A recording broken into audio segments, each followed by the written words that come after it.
Right. Hello. And what is going on with the chat there? Look at that. That's good, isn't it? Straight away, all just sort of overlaying each other. There we go. Lovely stuff. Chaz, thank you very much for the 32. Darwizzy, indeed. I hope you're good. Morning all. Chaz is back for a 32nd month. Tinfoil Hat is back for 7. And Panuzzo with 9. Look at that. Hello, King Clayts. How you doing, mate? I'm good. Thank you, buddy. Yeah, I'm right. I'm feeling pretty good today. Smoochy is how I'm feeling. Yeah.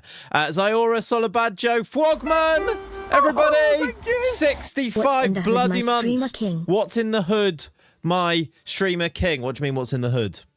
Oh, I've been searching my car. What? How you doing, Frogman? I hope you're good, my friend. Thank you for 65. Very, very kind. Look at those lovely emojis from Solabadjo as well. This is a lovely time to be alive, isn't it? I'm feeling very good, actually. I just got a burst of energy from seeing you guys here, so I appreciate that. I hope you're all well. We've got Chronic, we've got Champ Champ says it's coming home. Bad news on that one. We will talk about that, I'm sure. Nico's here. We've got Nopfler. We've got Panuzzo, Rai, Terry. We've got loads of you. Lovely, lovely lots. Right, have I pressed record? Are we live on all channels? I think so. I think we should be in a pretty good state right now. We've also, though, this is maybe the main thing. We've got a coffee on the go. If you're drinking a lovely coffee on your Sunday morning, say cheers, get your coffee mugs up. Give me a little cheers to the screen in a weird little way like that. Or use the emote. It's probably the easiest way to do that, isn't it? And let's have a lovely Sunday morning together, shall we? I need a coffee. Typical England. Too little, too late. Yeah. It's one of those, really, where is it even worth thinking about, basically? Not really, is it? It's one of those weird games where it means nothing. I think it does show, actually, in a slightly interesting point, that you can be an amazing footballer, but if your sort of levels drop by 2%, even by even because of mentality, or because of there's not as much riding on it, or if you just become a little bit complacent, it changes so much at that level. And I think that's something that people not forget, but overlook a little bit. It's not necessarily always down to talent by how well a team performs. It is sometimes to do with the mentality, and that's where actually changing the manager comes into things, isn't it? That's why there's always that bounce after a manager change, and everyone goes, why could they perform for him and not for the last manager? And it's because of that tiny percentage. It's that tiny little complacency change that completely changes a team. And sometimes it can be down to like 1 or 2 members of that squad, and then or that 11 that changes the entire performance of the whole team. So it's I think it's quite an interesting case study on that, but less so on actually whether England are any good, or whether whether France are any bad, or were then good in the second half and then one of those things. It's just it means nothing really, does it? Although it did produce a decent spectacle that again felt a bit wasted because it really didn't mean anything, did it? I was like annoyed in a sense of, why are they performing now? But then I was like, well, I sort of know why they're performing now. It's because actually a load of pressure's been lifted, and also because France are somehow on the beach at a World Cup and all of these things, wasn't it? I think if you zoom out a little bit, it shouldn't be that annoying, but it's one of those. I think it's more annoying the way that they played the last half an hour of the Argentina game, which I'm sure we'll get into in today's stream, because I'm sure there'll be some little baity comments and things, won't there? To be fair, I'm actually in such a mellow mood that I beg you to try and bait me today. It won't be like last week. Again, the pressure's lifted. We're going to see a much better streaming performance from me today because the pressure's gone. How you doing, Shrek? Welcome in, dude, over on the YouTube. How bad was Elisa? Yeah, he missed some chances, didn't he? You got drunk during the Argentina game. I think you might have done it the best way, yeah. You might have done it the best way. Chronic says, thoughts on England's overall World Cup performance? I reckon it's not bad, given they were 4th best ranked nation in the tournament, finishing on the podium spot. Oh, again, if you really zoom out on it, England did about as well as I think most people would sort of suggest. You had English people saying, over-egging it a little bit, saying we were better than we are, and you had everybody else saying that they're terrible. So actually finishing as the 3rd team, even though that last game means nothing, is about right, isn't it? I think there's a load of regret there, though, and I know that Tuchel talks about no regrets, but I'm pretty sure if you actually asked him in the comfort of his own home, do you regret what you did in that game? Hindsight's a wonderful thing, and he would say yeah. but I do believe him when he says there's no regrets, because I think he thought at the time it was the right decision. And my little thought is, I don't think Tuchel wanted the players to drop as deep as they ended up dropping. I think he wanted to bring on the right players to be able to go to that point. But basically, it's very difficult to send that message of, right, tighten things up now. Not that bad, not that much. And basically, that's what the players ended up doing, sort of because of the way that Argentina brought on another attacker and then another attacker and then another attacker. So I think there's a little bit of an in-between there where it is Tuchel's fault, but at the same time, I don't think he wanted it to go exactly the way that it went. And then in the end there, it's a tough one. It's a tough pill to swallow, because I feel like we lost a World Cup semi-final there, not because we weren't the better team, because I think we showed that we were the better team for 60 minutes, if that makes sense. I think we lost the World Cup semi-final because we bottled it, and that's very England, isn't it? And I think that's probably a tougher pill to swallow, but at the end of the day, that's part of football. You have to have a bit of bottle, and I think the Argentina team, what they do have, where they make up on maybe lacking a little bit from other Argentina teams from the past, is that they have got all the fight and all the mentality, and they never thought they were out of that game. And actually, the battle of mentality in that game, they won it hands down, didn't they? So I'm sort of all right with it all. It's a shame, and you feel a bit of like, did we miss our chance there because Harry Kane's not getting any younger and all these things? But that's supporting England. That's basically supporting most countries when it comes to the World Cup, isn't it? So we move on. There's my soapbox talk about the England game. So anything that you say now or I say, that's where I'm coming from without being baited into ridiculous responses. How does that sound? Joshua, welcome in, dude. Loving the stream. Thank you, dude. In the moment, it felt bad, but in the general picture, we performed as we expected, and the best performance in 66. So it's a success. I wouldn't go as far as saying it's a success, but I know what you mean. Yeah. When they brought on Lautaro, I knew he'd have a say in the game. My comment to my mate was, they just brought on the machine. See, I didn't think that, but at the same time, you can kind of see it happening, can you? Yeah. I never look at Lautaro Martinez and go, terrified. But you do look at it going, there's another attacker on the pitch there, isn't there? We've been saying that for 20 plus years. We probably missed our best chance. Yeah, and then you get another one, don't you? And actually, the money in the English game, it's only going to go up, and all these things. We'll probably still produce a load of really good footballers that'll be on par with the more technical footballers from around the world. And we'll probably try really hard, and then ultimately there'll be more talented footballers that will win. Onwards and upwards, though. The foundation has been laid to build on it. Let's hope so, anyway. Yeah, we'll see. We'll see. The foundation, though, we should say, cheers, by the way, the English factor happened. It did. It literally did, didn't it? It did. Where there is something ingrained, and maybe it's because of the way that we tear each other down so often. There's something ingrained in all of these players that means that when the going gets tough, the tough gets going. No, that's... The tough sticks around when the going gets tough with England. It's coming home someday, yeah. Well, it's all about the women's game, really, isn't it? They actually win things. So he's not the best, but the way the game was, you could tell he's going to have an impact. Yeah, he was the right type of player for that moment, wasn't he? If the subs were made in a German team, they'd have known what was expected. Yeah. Cheers anyway, though, to a quite an interesting World Cup overall. And I think the final tonight will be quite a spectacle.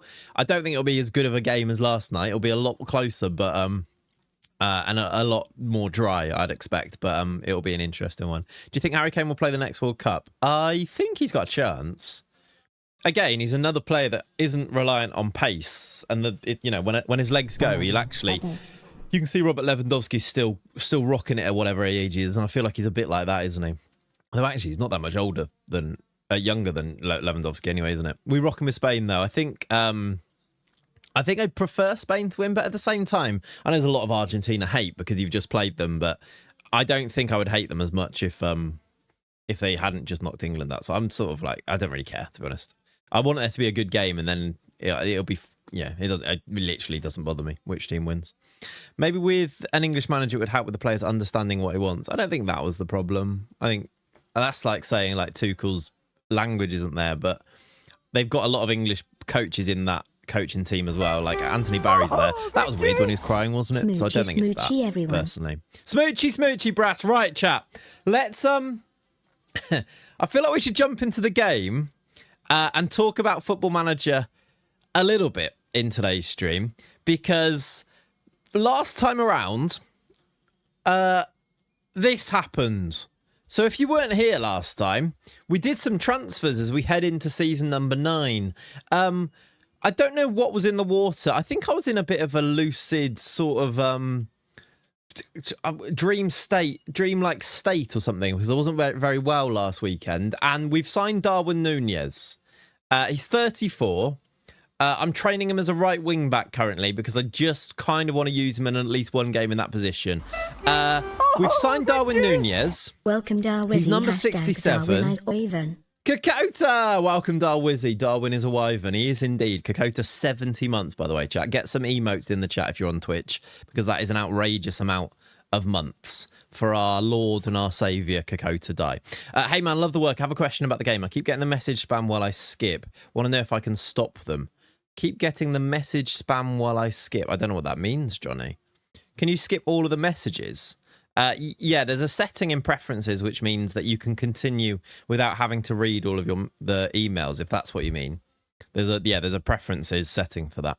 Andre, what league is this? This is the Premier League. 3 counties are my custom team where we play now in the Premier League. Having finished 6th last season, we head in to season number 9, 2033-34, if you like, with Champions League football. Somehow we qualified for the Champions League by finishing 6th after losing 7-5 on the last day of the season. It's a weird save, this, isn't it? Wing back with 9 defending. That's actually not that bad for a wing back. I don't know. I'm not having you criticise that as a wing back. I've used much worse and won many competitions with wing backs that have less than that. It's pointless. Pointless attribute. Doesn't matter. Don't get hung up on individual attributes. It's generally a point I would actually make. Individual attributes, not important. If all of the attributes needed are low, they're probably going to be rubbish. But 1 out of the 10, don't worry about it, because others can. And if they're quick and if they have a load of other attributes, you won't. It will make zero difference is what it will make. I'm really in for the hype of Núñez at right back. Yeah, pressed into the stream by mistake. That's always a fun one. Although this is a funny message. Anton said, pressed into a stream by mistake, not looking at the screen. I want to make him a wing back, instantly realised it's Clayts. Yeah, guilty. We had inverts, now we've got Núñez. Yeah, what can we in Núñez? Francine is unhappy, by the way. He wants a new deal. We did talk about wanting to maybe sell him, didn't we? We will be lucky if Darwin scores 1 goal. I actually look at his profile, by the way. That is a serious player on FM26. Now, I know we might need to just hide his face and his name. But if you were presented with this opportunity to sign someone, 14 pace acceleration, 16 finishing, by the way. The only attribute stat that Clayts cares about is if his height starts with 6. Exactly. He's 6'2". He's got good jumping reach, very agile. It is Darwin Verted Núñez. That's the best name I've ever seen. Darwin.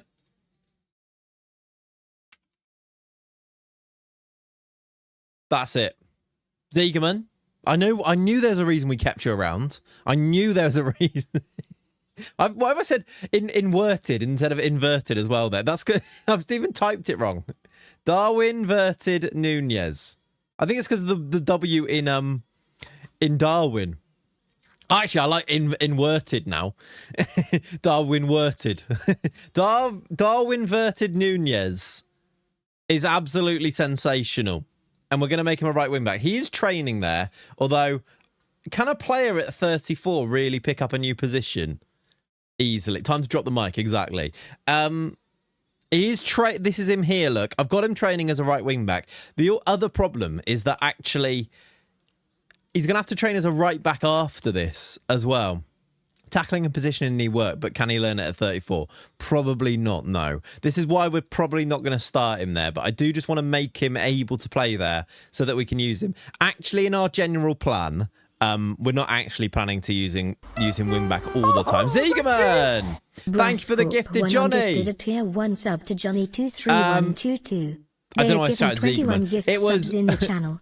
Brass, thank you very much for gifting a sub to Johnny, you legend. Brass Scorpion with another gifted sub. How many is that now? 21 in the channel. What a guy. Can we get some Trents in the chat for Brass there, please? Tackling position. Is Chuck Wemaker Austrian? Yes, imagine. Caleb Chucky is the brother of Carney Chuck Wemaker, yes. Players drop back all the time, but it's usually striker to midfield or midfield to centre half. Very rarely players move to the wide area. Yeah, I don't know if that's really going to happen. I don't like that. Darwin inverted is right back and right back only. Yeah, that might be. I mean, let's see how things go. You do know me, right? I say these sensible things and then do the exact opposite. So I wouldn't get carried away with the idea that I'm going to be sensible. Morning, Holmesy. How you doing, buddy? Any new transfers? There's actually a few. We signed last time then. If we go to transfer history, actually, we signed loads last stream, but a lot of it is on younger players. These are the players that we did bring in then. If we go by value, John Pereira became a permanent Woven after many, many years on loan. It was 4 seasons of loan before we signed him back. I mean, Brighton have actually done a bit of a madness there. They signed him for 8 million, never played him, loaned him back for 4 years, and then sold him to us for 42.5 million pounds. So they've done all right there, but our boy, Big John, is now here permanently, which I'm very happy with. I feel like that's a full circle moment with that one. We also did sign Falkter Kimper, which you guys don't love him. I think he's a really good option for us. And we signed him for 25 million, which was about 8 million up front. He's going to be a great option on our right wing / up front. And I like him. And Knopfler likes him. And he's got a great name. And his name fits into a song. And we're going to have Falkter Kimper next year. Then we also signed some youngsters, a load of youngsters. Abakar Bar for 220k, for example, who I mean, some of these youngsters can definitely already play. He sucks. He doesn't suck, though, does he? He doesn't, though, does he? Like, that's just not true. As a backup striker at 22, he doesn't suck, does he? Yeah, Bar looks good, doesn't he? We've got some really good youngsters that I've signed who are going to be really good, but they're going to go into the under-21s for a season. Today, we do probably need to sort out loans for all of our players that don't have work permits, because a vast majority of them don't actually have work permits. Shrek says, fun fact, I got Johnny Evans as my set-piece coach on my save. I had, in the Wesker save, I've got some crazy amount of ridiculous staff members. I'm hungover, I'm just chatting shit. Fair play to you. Do you know what, Patrick? I take it all back. He does suck, you're right. Yeah, from Terrawell, which, is that our feeder club? I think it is, isn't it? We could actually send them, could we just send him straight back there? That is our feeder club. I don't know if he's got a work permit. He's actually got one, so we can keep him around. But yeah, that's true. Cassaday, I'm probably not going to sign Cassaday because it's 2033 gridlock, and I've got no real interest in him. Morning, FM girl. How are you? Hope you're good. For the narrative, he's the one. It does actually make sense, yeah. I do like the narrative of signing him from our little Spanish mates, Teruel. We also signed Nizier on a free after his loan. This guy came in. This guy came in. And then Darwin Verted Nunez also came in, of course. One of those. There you go, Brass. It worked as well. We're going to have Take On Me by Aha, which is, I mean, why not, right? Why not? Let me shift that all the way up to the top of the queue for you as well. It's on next, dude. Thank you for another gifted. Appreciate you. Did you know the age difference between Ronaldo and Messi is the same as both of their first sons? That's quite creepy, isn't it? There's a lot of creepy stuff like that. Even still, I know it's been very much over talked about, but like the Yamal Messi bath photo is weird, isn't it? It is odd. Do people not like De Kimberley because you could have got Goldini? Probably, Josh, yeah. De Kimberley is a great name for him as well, but probably. Take On Me, Folk De Kimper. And his song is, he scores and we like it. Dum, dum. Folk De Kimper. Rock the Casper. That's his song. Why is he bathing a random kid? Yeah, what? It's so weird, right? It's actually so weird. Weeko! Thank you, dude. Thank you, buddy. Appreciate you. Thank you for using your Prime on the channel. What a very kind thing to do. I appreciate you, dude. Thank you very much. Other than that, we did also sign a bunch of other people too, look, who are all youngsters. Except for this guy, who is going to be a first-team member. We signed Brian Valoyes, who is also... got loads of down arrows. I don't know why, but here he is. He's a Colombian international, 22. We're going to make him a central midfielder. I think he looks brilliant and he's going to be even better So yeah, it was a UNICEF thing. Does that really explain it? Like, what does that mean? It was a UNICEF thing. Like, yeah, but why was it Yamal? But yeah, I have seen that too. He's lucky he became a footballer. Otherwise, it's just a weird bloke giving kids a bath. Well, I think he was a footballer as he was giving him a bath, right? It was messy still. It's still really weird and random, yeah.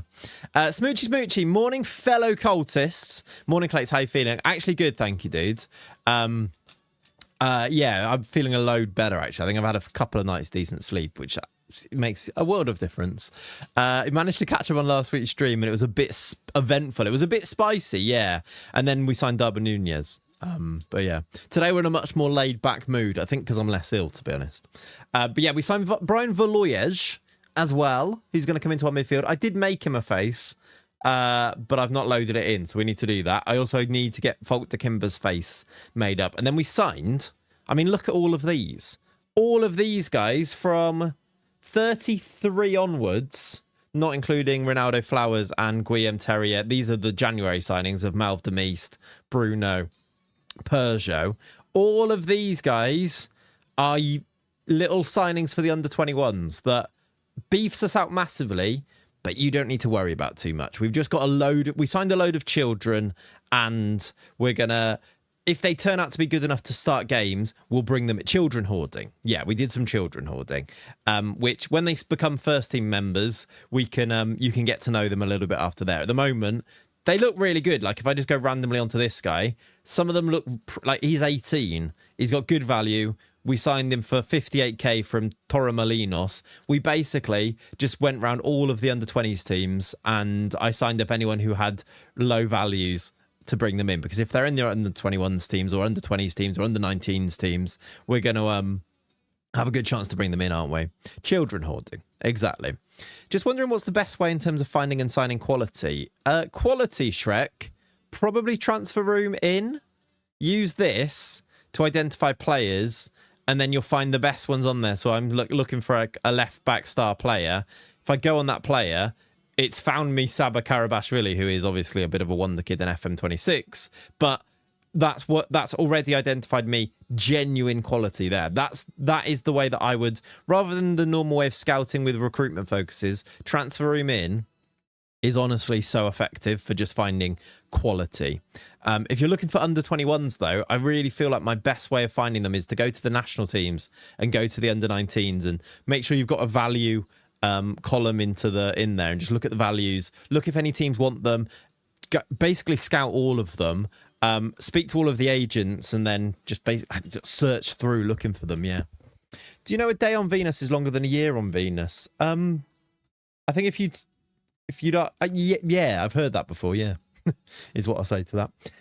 And that's kind of the update, really. Let me show you FM17 ways. Yeah, a lot of that. Let me show you the squad it for season number 9, and we can have a discussion about what we want to do for the rest of this window. Basically, this is this squad at the moment. We have our goalies, Nunes, Okonkwo, and French Junior, the third, whatever his full name is. I actually think any of these ones that we've signed, I can't remember if we've signed Romero yet, but Streck and Cayetano and some of the young keepers that we've signed could actually come in and be second choice because they are really good.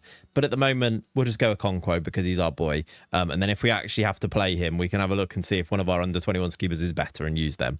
And we'll go from there. Right wing back. I think we did get back into the idea that maybe just using Francini might be the way to go. And then maybe we have Nunes in there as well as like third choice, but also here. Or maybe we just go full in and use Darwin Nunez as a right back, of course, or a right wing back. Surely use third choice before an under 21. Yeah. But technically you're an under 21 as well, but yes. Centre backs, I think we might have a look today at a signing. We've got some money still to spend, haven't we? Pereira, Yamada, great. Is there a worldy third option that we can sign?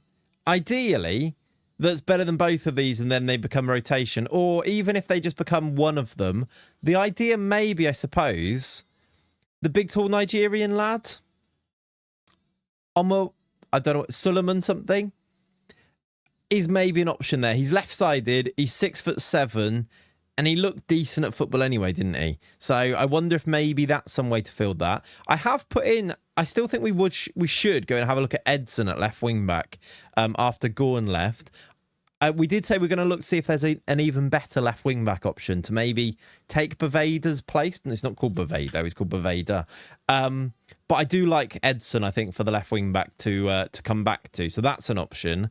Bameo, Bruna, Lordolino, Oliveira, Backstein, I think, and Bogner Voloyez is a good midfield base, really, especially as if these guys are any good.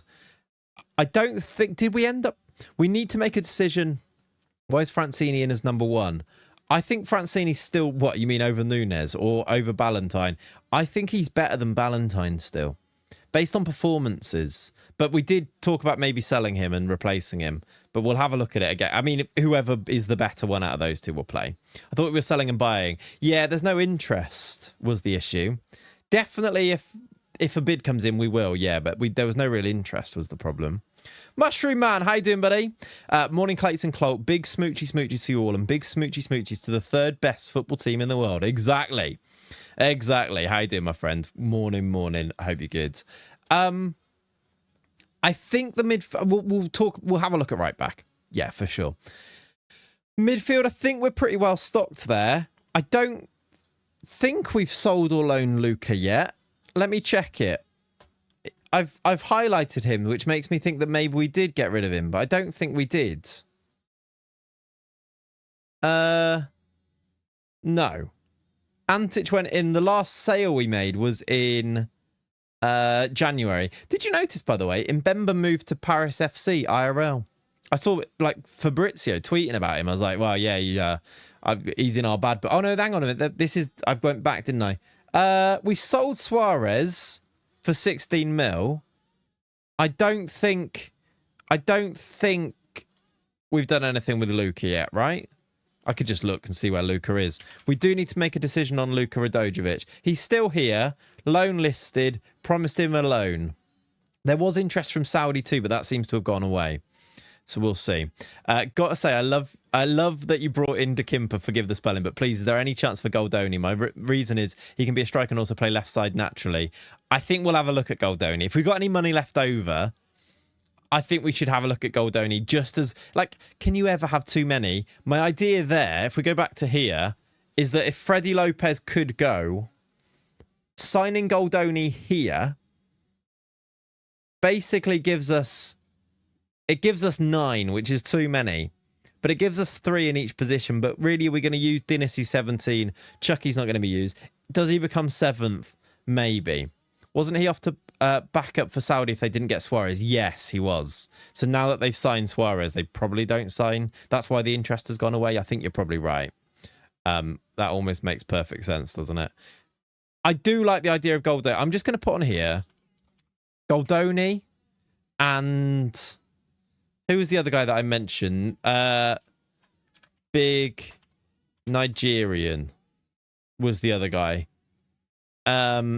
And then also, I suppose Edson is actually a question mark still. These are sort of our targets that we've got already. That we'll go and have a look at. But we'll see, I think, for Goldoni. If we loan Dinis, we could loan Sani.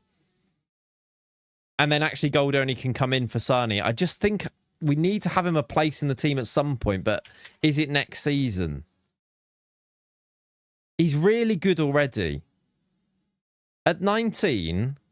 A Premier League loan, would that be a terrible idea? I think we need to keep one of the two. Also, for homegrown reasons for the Champions League, it does make sense, doesn't it? Mushroom Man says, pretty good, thanks. A little tired, but not dreadfully so. More... Couldn't get to sleep because I was buzzing after that. Were you? Yeah, that's good. I'm glad you actually... I didn't feel much, to be honest, but I'm glad. It was a good game. Shremet's fine. She sleeps through most nights, so it wasn't her fault. Right, well, I mean, I'm now jealous. Got 10 goals last season. He did. He can score goals. 10 goals from 22 starts, look. But then if we don't make him first choice, are we wasting his potential? He's an under-21 international. I feel like we should be starting Sani, honestly. The big Nigerian wasn't very good. Let's actually go and look at him. and make a decision. I kind of agree, but he was massive.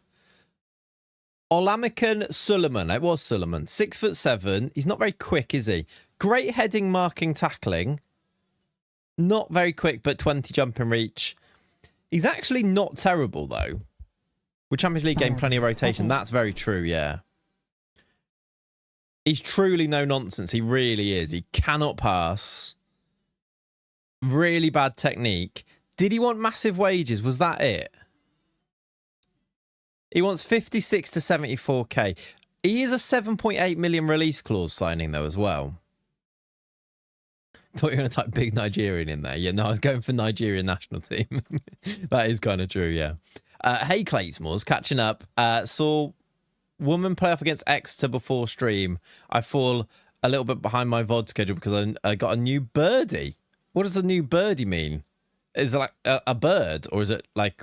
I need more clarification on that before I go down the wrong route completely on that. But welcome in, Masek. I hope you're good. Did we check with the Wyvernettes? Was that what you mean? Did they have... No, they're still in WSL 2. Did that come down to some type... Where did they finish last year? Durham won the league last year. They finished 4th. Only 4 points off winning it as well. A little yellow and green budgie. Very nice. He's shagging a literal bird, a seahawk. Right. Patrick really is hungover and just talking rubbish today. We love it. I'm here for it, honestly. However, it's made me less upset what the game last night. Didn't feel much of any other nation on this RB greatest sporting achievement. Yeah, I didn't care much either, but made me more angry. Yeah, I'm not gonna start baiting those. But yeah, it's one of those, isn't it? I to be fair, I've actually kind of talked about it loads early at the start of the stream, so it's when I feel like I've said my piece there. Honey Badger with a raid. Welcome in, Raiders. Thank you, dudes.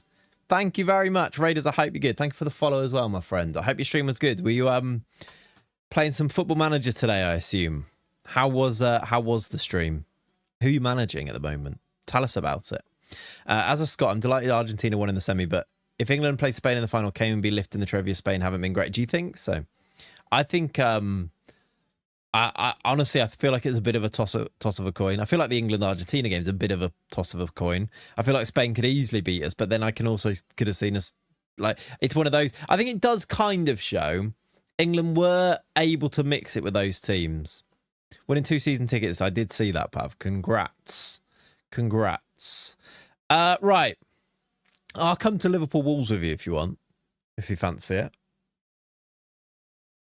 Hope you've been well, though. A bit of a raid in because it's 1 a.m. and I'm tired. Absolutely, Honey Badger. Fair enough. Playing some out-of-the-park baseball, actually. Nice. I've seen Jack's been playing that quite a bit, hasn't he? Love that. He needs to get back into this. Cool. Bit of a problem. In the FA Cup, I assume, yeah. Yeah, you're right. I forgot about that. Clayts, I have a content creator question as I've been grinding for about 6 months now. Different niche, hopefully no self-promo. Fraj, you know what? You've been here ages. So don't worry about it. Do you ever feel like you have to slow down, not in terms of burning out, but in terms of not making people sick of your face? I know it's a bit of a random question. No, Fraj, honestly, people don't get sick of your face because people don't watch everything. If I assume, is it videos, Fraj, that you're working on here? Okay. Don't ever think about slowing down. Because I've been releasing stuff literally every day for 6 months. I don't know how you're doing that. Is that TikToks then, maybe, or short content? That makes a bit more sense. But no, people won't get sick of your face. If it's videos, treat every video almost as if it's its own thing. It's a very quick reel, yeah, fair. I treat videos as if it's its own sort of production, unless it's a series, in which case I treat the production of the series as if it's one production, because I feel like you put more into it for the audience that is watching that video, if that makes sense, rather than I think the big mistake that loads of people can make is that you start a video that's a completely separate video that you want to reach a big audience, but you start talking about it as if really familiar, and the people that don't know you start watching it and they get turned off by the idea that you're like, oh yeah, so you'll know, I've been doing this, and they're like, I don't know that because I've literally just clicked on this video as a new viewer. I think you should be looking to try and bring in new people for every single video. Streams obviously is different because you rely it. You know, I'm talking to you guys every single time here, and series is different because you can obviously build on if you're expecting people to have watched the last video. But if you can do loads of videos in this day and age, do more videos. Honestly, if it's reels and things like that, it's just people don't get sick of seeing your face because, like, I don't think that's the way of the world these days. I think every video you watch these days is with a content creator face. You know who it is, especially for short-term content you're scrolling on. Yeah. I'm so sick of Clayts' face, but I keep coming back here for some reason. That's fair. He's almost clean shaven today to make this face more interesting. Yeah, see, you just have to change your face. That's it, actually. That's the advice. Change your face. Just shave your beard off and then wait until someone mentions it. Yeah. I did my like clippers that I use, I've actually got like there is quite a bit of facial hair there, but it really doesn't pick up as much on the camera. So it kind of shocks me because I look at in the mirror and I'm like, it doesn't look that different. Then I look on stream and I'm like, I look like a baby today. So yeah, Tom FM's moustache was incredible. Great, there you go. Loving every second, mate. Thank you, dude. Loving every second, Thank you for the Call me 6 months as well, dude. Appreciate you. We watch Clayts' stream for the camera to overheat. Waiting, begging for it to overheat. It probably will today as well because it's quite warm again. Well, it's Slough in a couple of weeks, so his face might get even more interesting again. That is very true. That is very true. I will see you all coming headfirst towards an ad board near you very, very soon. Daddy Clayts. Right. I don't know, maybe went with Daddy Clays as a message. I ignored it for obvious reasons. He's come back with another one of Daddy Clayts this time.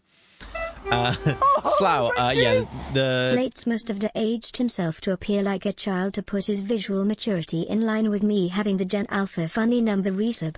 Happy 67 months. Happy 67 months for Ollie there. Appreciate you, buddy. Thank you, dude. Liverpool question, as for sale, Jed Spence. I think Liverpool should absolutely take Jed Spence. I'm all in because I love him, because he's heroic, but also I think he's genuinely versatile that could add as a squad player at Liverpool. Yeah. Defensively solid fullback. Absolutely. Bring him in. Bring me Jed Spence, which I did not feel like I'd be saying before the summer, but that's the way that football goes sometimes, isn't it? I think he might be better on the left as well, actually. Yeah. But we also need a backup left back as well as a right back option. I think it would make loads of sense. Yeah. I don't think it's going to happen. I feel like for a load of reasons they'll be like, no, but I would be all over it. Yeah. Thank you very much, Ollie. I appreciate the 67 months. Ziegerman Slough is, as I was saying before, why Callum organises a charity football game now every year, actually. The first one was last year with Slough, who we did a Football Manager save with, and he's picked up a really good relationship with them. So they let him come and play a match at their ground against their supporters. That's become a bit of an annual thing for charity. So yeah, that's in a couple of weeks now. I played in it last year, fell into the advertising hoardings and gave myself a cut face and black eye, if you remember. So I'm going to go and do that again this year. Also, Homegrown Nation, Liverpool's always flirting with those rules. Exactly, yeah. Apology not accepted, Joanka. Fair play. Oh, dear me. I apologise for my foul language. I don't think there was any foul language, was there? The guy behind you, I was talking to him. What? To be fair, Warnock said he wouldn't play Prem. He would play Prem or non-league. Yeah, he did, didn't he? He did. Can you wear a helmet this time, please? Shall I wear like a Jed Spence jaw protector? One in homage, in homage to Jed Spence, but also to protect me. Maybe. Shall I get a mask? That'd be quite good banter, wouldn't it? You know, like the Victor Osman face mask. Shall I get can someone source me one of those, please? Mrs. Shroom's not completely opposed to a day trip to Slough. Do it. Come along. That'd be cool. That'd be cool. Mbappe face mask. Yeah. How you doing, James? Welcome in, dude. Can you look at this Argentine? His name is Francisco Rotundo, and he's absolutely amazing. Great new gen. Well, if he's a new gen, probably not worth me looking, is it? George Spence jaw holder, Petr Cech scrum cap, and Victor Osman face mask. Go full whammy. I like that. I like that. That's the way to do it, isn't it? Right, we've got loan offers here. Has he got a work permit? No. Do you want to go and play for Crawley? How is he allowed to go and play for Crawley then if he doesn't have a work permit? Is that because they're National League? They've got Jack Stacey as manager. He doesn't have a work permit for me, but Crawley want to sign him.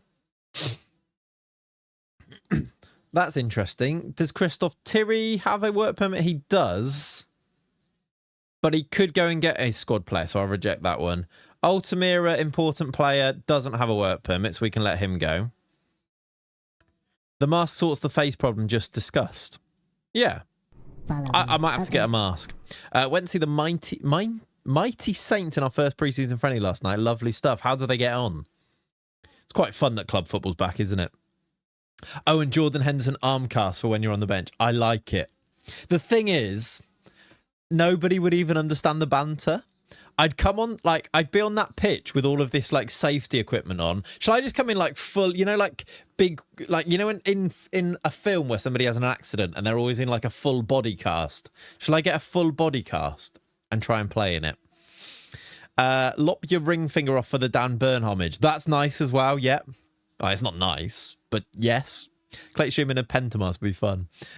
This Thursday, Ajax will already play for the Conference League. It's insane. It's wild how quickly the season starts again, isn't it? Yeah. Turn up in full cricket batting gear. I like it. I like it.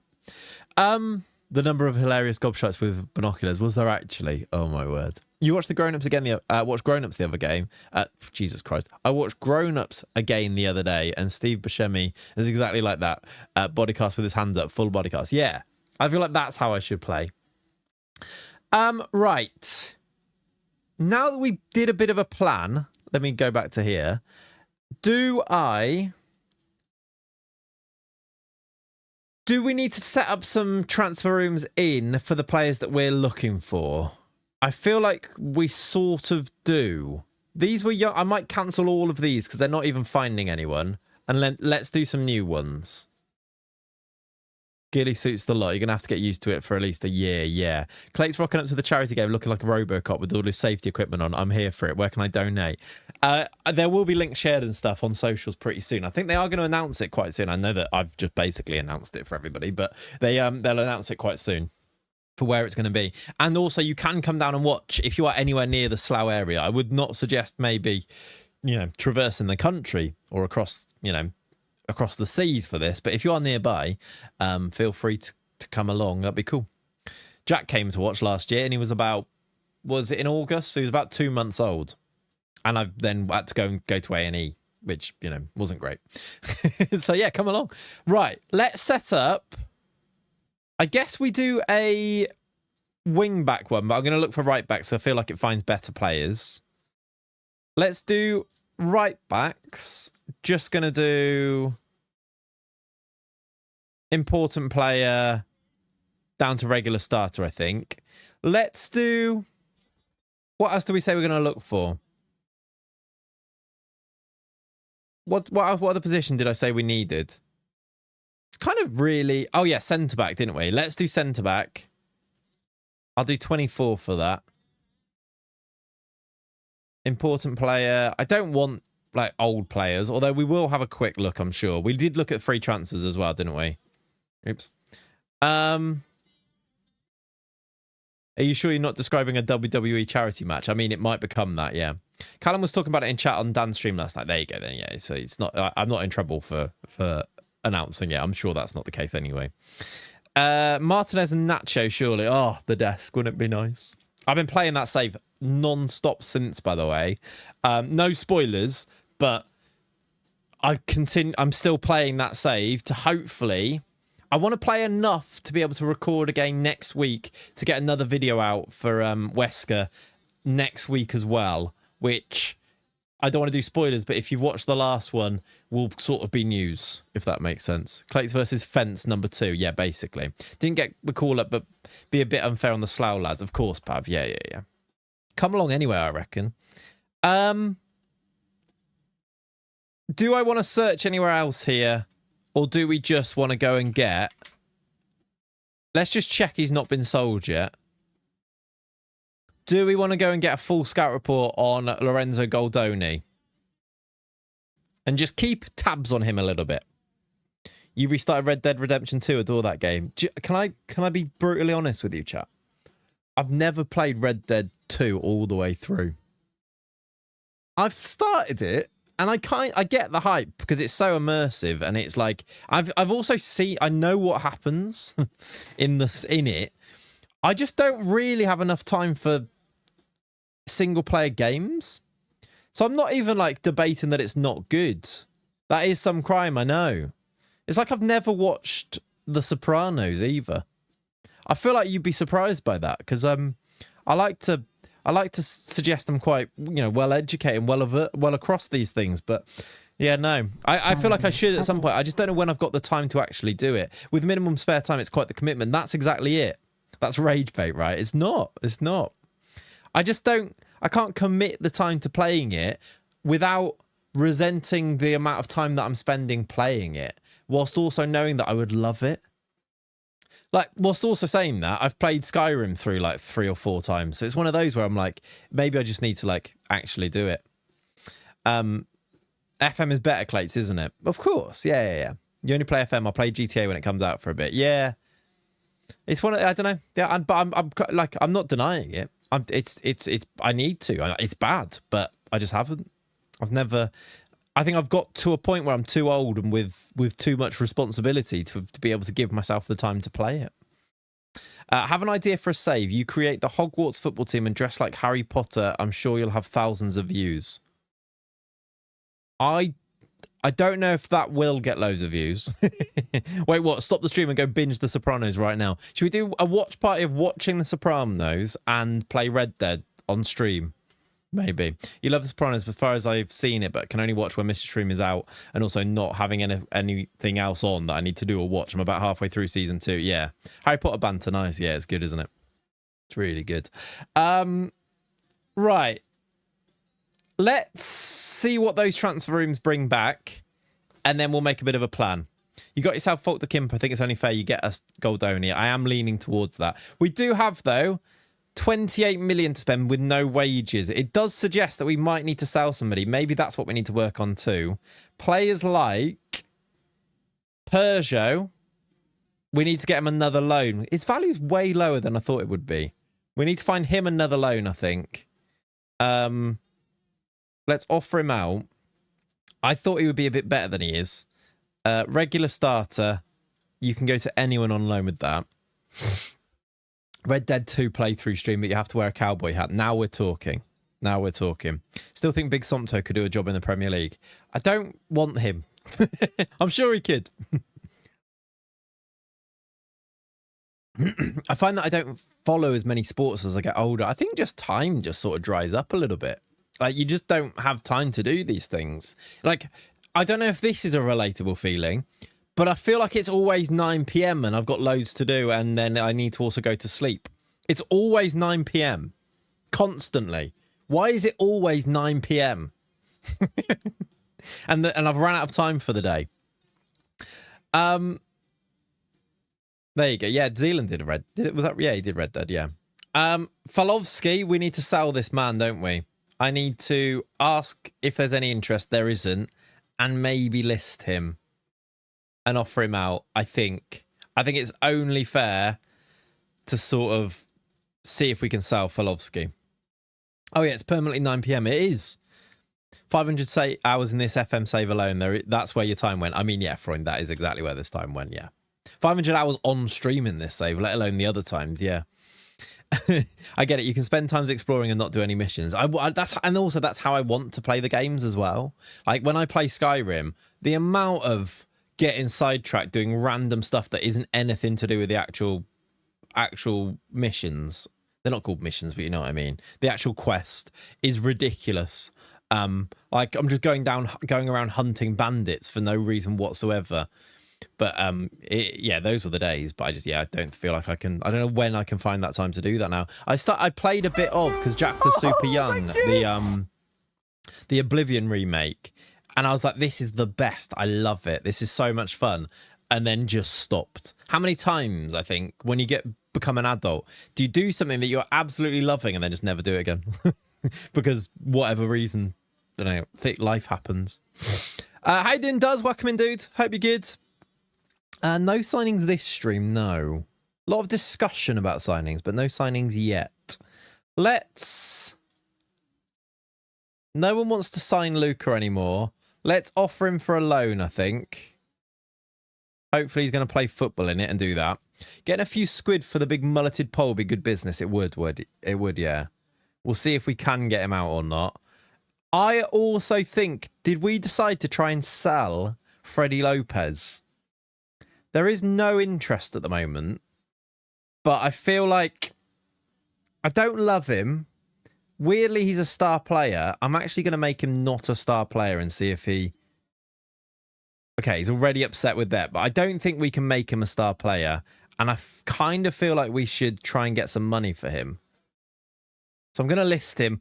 I can always unlist him, and they basically get over it really quickly, don't they? But let's offer him out as well.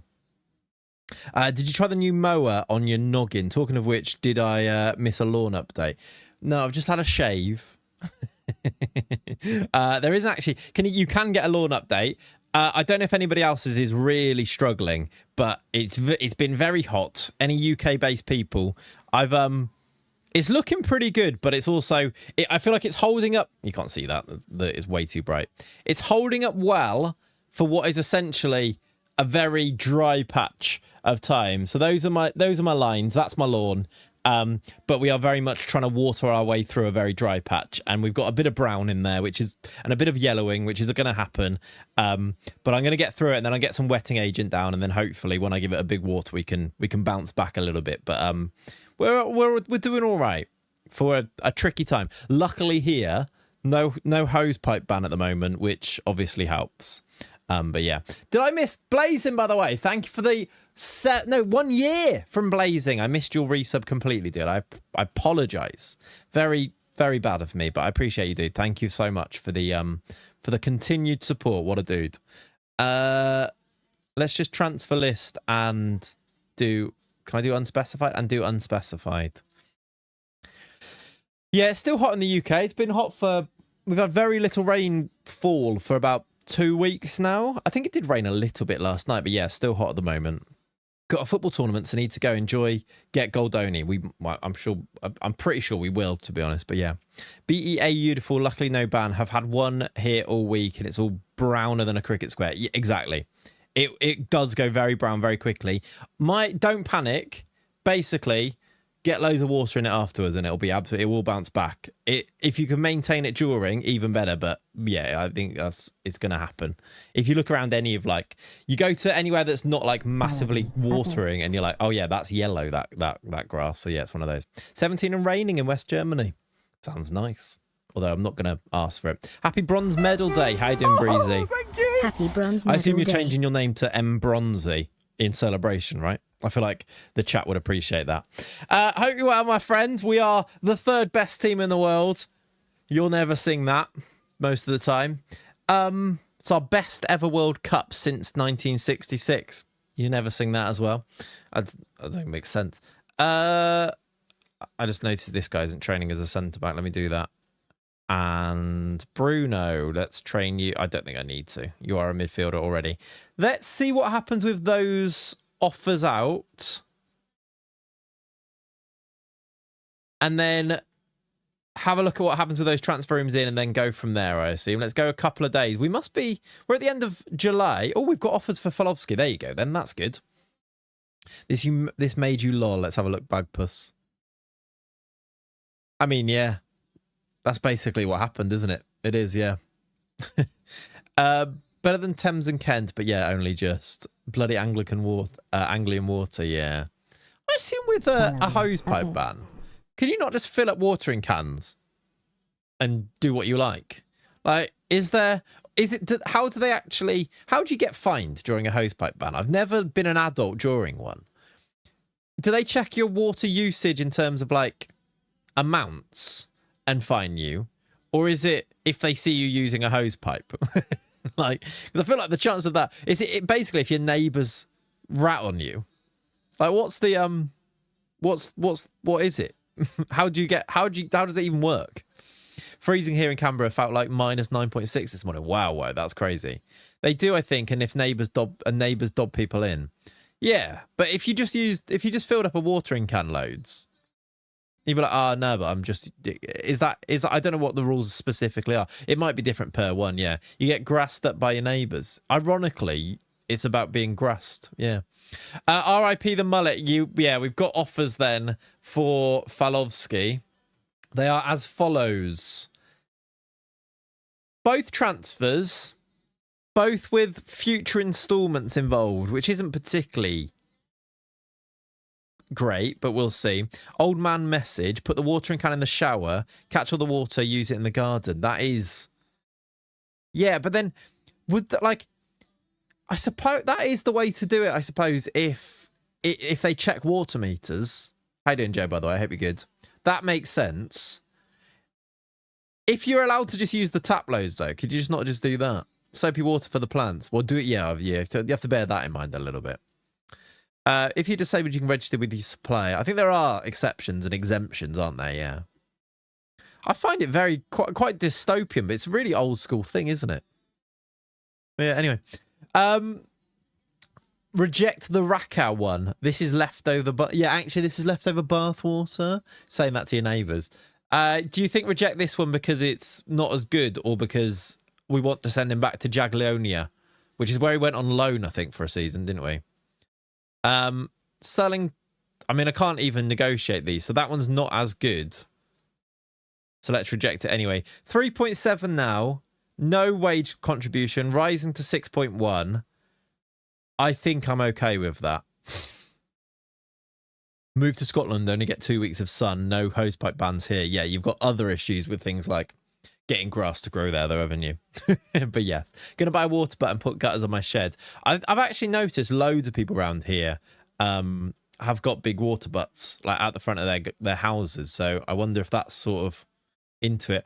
I feel like being in Devon, there's much less likelihood of having a hosepipe ban because the sea is right there. Like that, does that come into it? Surely, because it must be to do with water, like not having a supply being low, right? But yeah, Butterfingers coming in with that as well. Very good. My dad said his 100-litre water butt is almost empty now. Wow. So he's just used it all. Fair. Can you offer Falovsky out if you accept it? I can, yeah, accept this and offer him out again. Yeah, true. We could offer out for slightly more and see if that other Polish team comes back, couldn't we? I can't offer out yet, but next time after I continue, I probably can, yeah. Iron Brew will make the grass grow. It's fine. I wonder if it would. Worth a try. Towns near Canberra legit ran out of water during droughts. In fact, Canberra nearly ran out of water the year or two before I moved down here. Wow.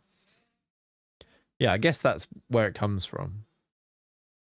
Again, it's one of those things that you don't think about until it comes around when you're an adult, and then suddenly you're like, oh, yeah.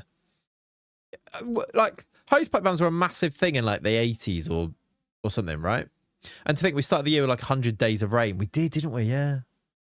Offer for Reventlow, who is a housing estate company. Preston, he has... Oh, yeah, I gave him... Oh, actually... We did want to get rid of Reventlow because if I loan him to Preston, it frees up our work permit ESC place because Preston have to use theirs to get him. We learnt that the hard way with Bruno Renter, didn't we? Important player, he can go there. Why would I loan out him?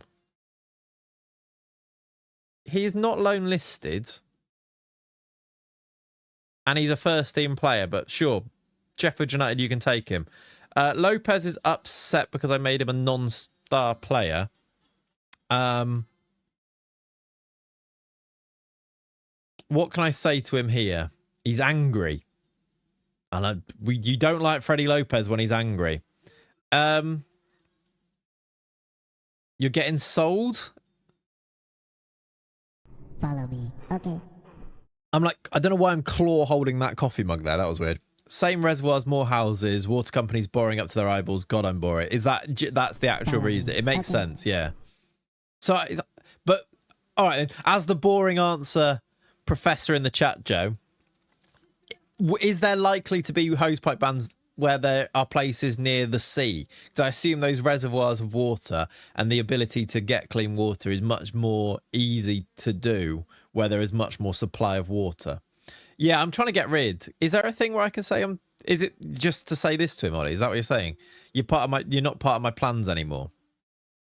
Yeah, because drinking water versus salt water in the sea. I mean, like, there are rivers and there are other ways. Like, there's much more natural water supply, not just necessarily seawater, I mean. When you're near the sea, there is more water. The sea is literally 200 meters from me, and we have a ban. Oh, fair enough, then. Fair enough. Or the estuary, yeah. And there are ways to turn seawater into water, right? There isn't as much desalination as part of the mix. Fair enough, then. Thank you, Michael Owen. When you're near the sea, there is more water. You're welcome. Come back. Do you need to make me play the water cycle song? Chat. Do we need to do this again? Well, I'm just going to say it then. You've got this all wrong. I won't agree to anything. Fair enough. Right. Can we get you some bids then? He is wanted. Loans mainly. Let's see if we get any bids for him. Again. Oh, yeah. Oh, yeah. I'm sure if you search the clips on the channel, you'll find the water cycle song.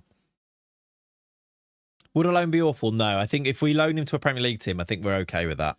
Get his wages off, and he might come back an even better player, actually, yeah. We get more rainfall, yeah, way more. Doesn't stop raining. Oh, an Oxford bid for Falovsky. I didn't offer him out again, did I? But we've got another bid there. Is that Luis Guilherme? He's only 27. Falovsky offer. Wow, okay. Ooh. Oxford with a really good bid. Do I ruin this really good bid by trying to negotiate it, though? Or do I just say yes? Keeney, life health update. I've got back into playing football every Thursday night. Started eating a bit healthier. Lost 12 stone in 3.5 years and 3 stone this year already. Keeney, that is an outrageous amount of weight. GG's. That is 12 stone in 3 years. Fair play to you. Had croissants and tea this morning rather than the Iron Brew and Fry Up. You've changed. You've changed. You can still have a bit of Iron Brew, I'm sure. Turn 45 tomorrow. I'm now the same weight I was when I was 25. That's incredible. Well done, dude. Big well done. Accept it, do you reckon? Part of me thinks accept and part of me thinks change it a little bit. That's where I am, yeah. You can see the estuary out of my bedroom window and we've got a massive reservoir close by and we still have a hosepipe ban, so no idea. Oh, fair enough then. Back to FM chat now because that is much less geeky. I'm genuinely interested in these things though. That's the problem, which is why I play Football Manager the way I do, and I know you do as well, to the geek level, right? Fair enough then. Yeah, maybe it's to do with rainfall rather than reservoirs and estuaries then, and water storage. It's more to do with overall rainfall because otherwise, why would there be hosepipe bans in some places and not in others? I guess, and in Devon it rains loads, so that's probably why. Not that it has for a while, though. Oh, yeah, Shim and Flovsky would be on the same team, wouldn't they? I would accept. Do I try and put a little future... I'm going to accept. You're right. I think they would have gone for a little bit more, but actually that's a £9 million bid. I also think we should go and reject the Polish bids. Did he say he's interested in Oxford? I can't remember. Who's the Celio Roberto player for Leeds? That report looked insane. I'll check it. I've done so much scouting that I've there are so many, but I will check. We've got another loan here. Important player from Dorking. That's fine. Let's reject this one then. It's more, yeah, it's a way better bid. They might come back again. I can probably offer again now, can't I? Maybe see if you can get 7 up front. Yeah. Let's just offer out for like... I'm going to offer out for 10. I'll offer less afterwards, but I'm going to offer out for 10. I know I tweeted about it, but the Wesker series was brilliant, mate. Thank you, dude. It was so much fun to play. I really hope and feel like when you have a series like that one that the creator is so obviously enjoying, it really does come across. Because I think it allows you to talk in so much like lucid detail about a save like that if it's coming from a place of I'm telling you this because I'm so excited about it, and that's one of those little magical moments that was kind of cool with that save. I've had it with a few now probably, but like you can all I feel like you'd be able to tell the difference between the ones that I genuinely was loving and enjoying playing rather than like still enjoying the process but playing because it was the content. And it's like I'm going to do this save where I rebuild this team for 10 seasons. I'm playing that because I'm doing it for a video, whereas I'm playing the Wesker save, even though it started for a video, I'm playing it because I couldn't stop playing it as a save. Hell of a series, hell of a save. I'm still playing it like all the time. Yeah, it's so good. I dream of having intakes like that. I mean, me too. The ridiculous thing, chat. If you've watched that Wesker save, I think we had the golden generation every single season, right? To the point where I was going, FM, can you stop? Because it is making me look so suspect right now that, like, nobody is going to believe that I haven't done something ridiculous here. And I know that we talked about this in the videos where it was like, basically the youth level of Spain is so high and it's almost to the point of it being a little bit bugged. And also couple that with the idea that golden generations basically mean nothing. Like, they don't actually mean that the players are any better. And because you do a youth save, the players aren't as good anyway they compared to. There's loads of reasons. But we had a golden generation every single season. That's also it, Breezy. Can you actually cheat that to be a thing? I don't think so. Like, genuinely, I don't think you could make that a thing because you can't. I like, how? Basically. And no leagues loaded, so all the talent is concentrated. Exactly. There's loads of reasons for it. I had 2 seasons straight after the last video where they weren't golden generations. Like, as soon as I'd stopped the series, the next 2 seasons, I've not had golden generations. Wishing for a terrible generation just to be legitimate. Exactly. And I think you could even look at the players in the golden generations one where they weren't very good, really, but they were still called golden generations, which kind of was annoying. I think you can reload the intake preview and intake. I don't think if you reload the intake... So basically, I've tried to do this before to try and get a son. Before it legitimately happened in that money ball save, I tried to make a video where I got a son so that I could do a video about having a son. And you can't, because if you reload the intake, you still have to go the next 4 months or whatever it is before you then have the players. And then you have to go and do that again. So, I mean, technically, could you then go through and do that? But you have to sim 4 months every single time, which is crazy. But I don't even think that. And then, but if you reload the intake, they're exactly the same, I think. And this is only from doing it as a son. I think the names change maybe, but the players are the same.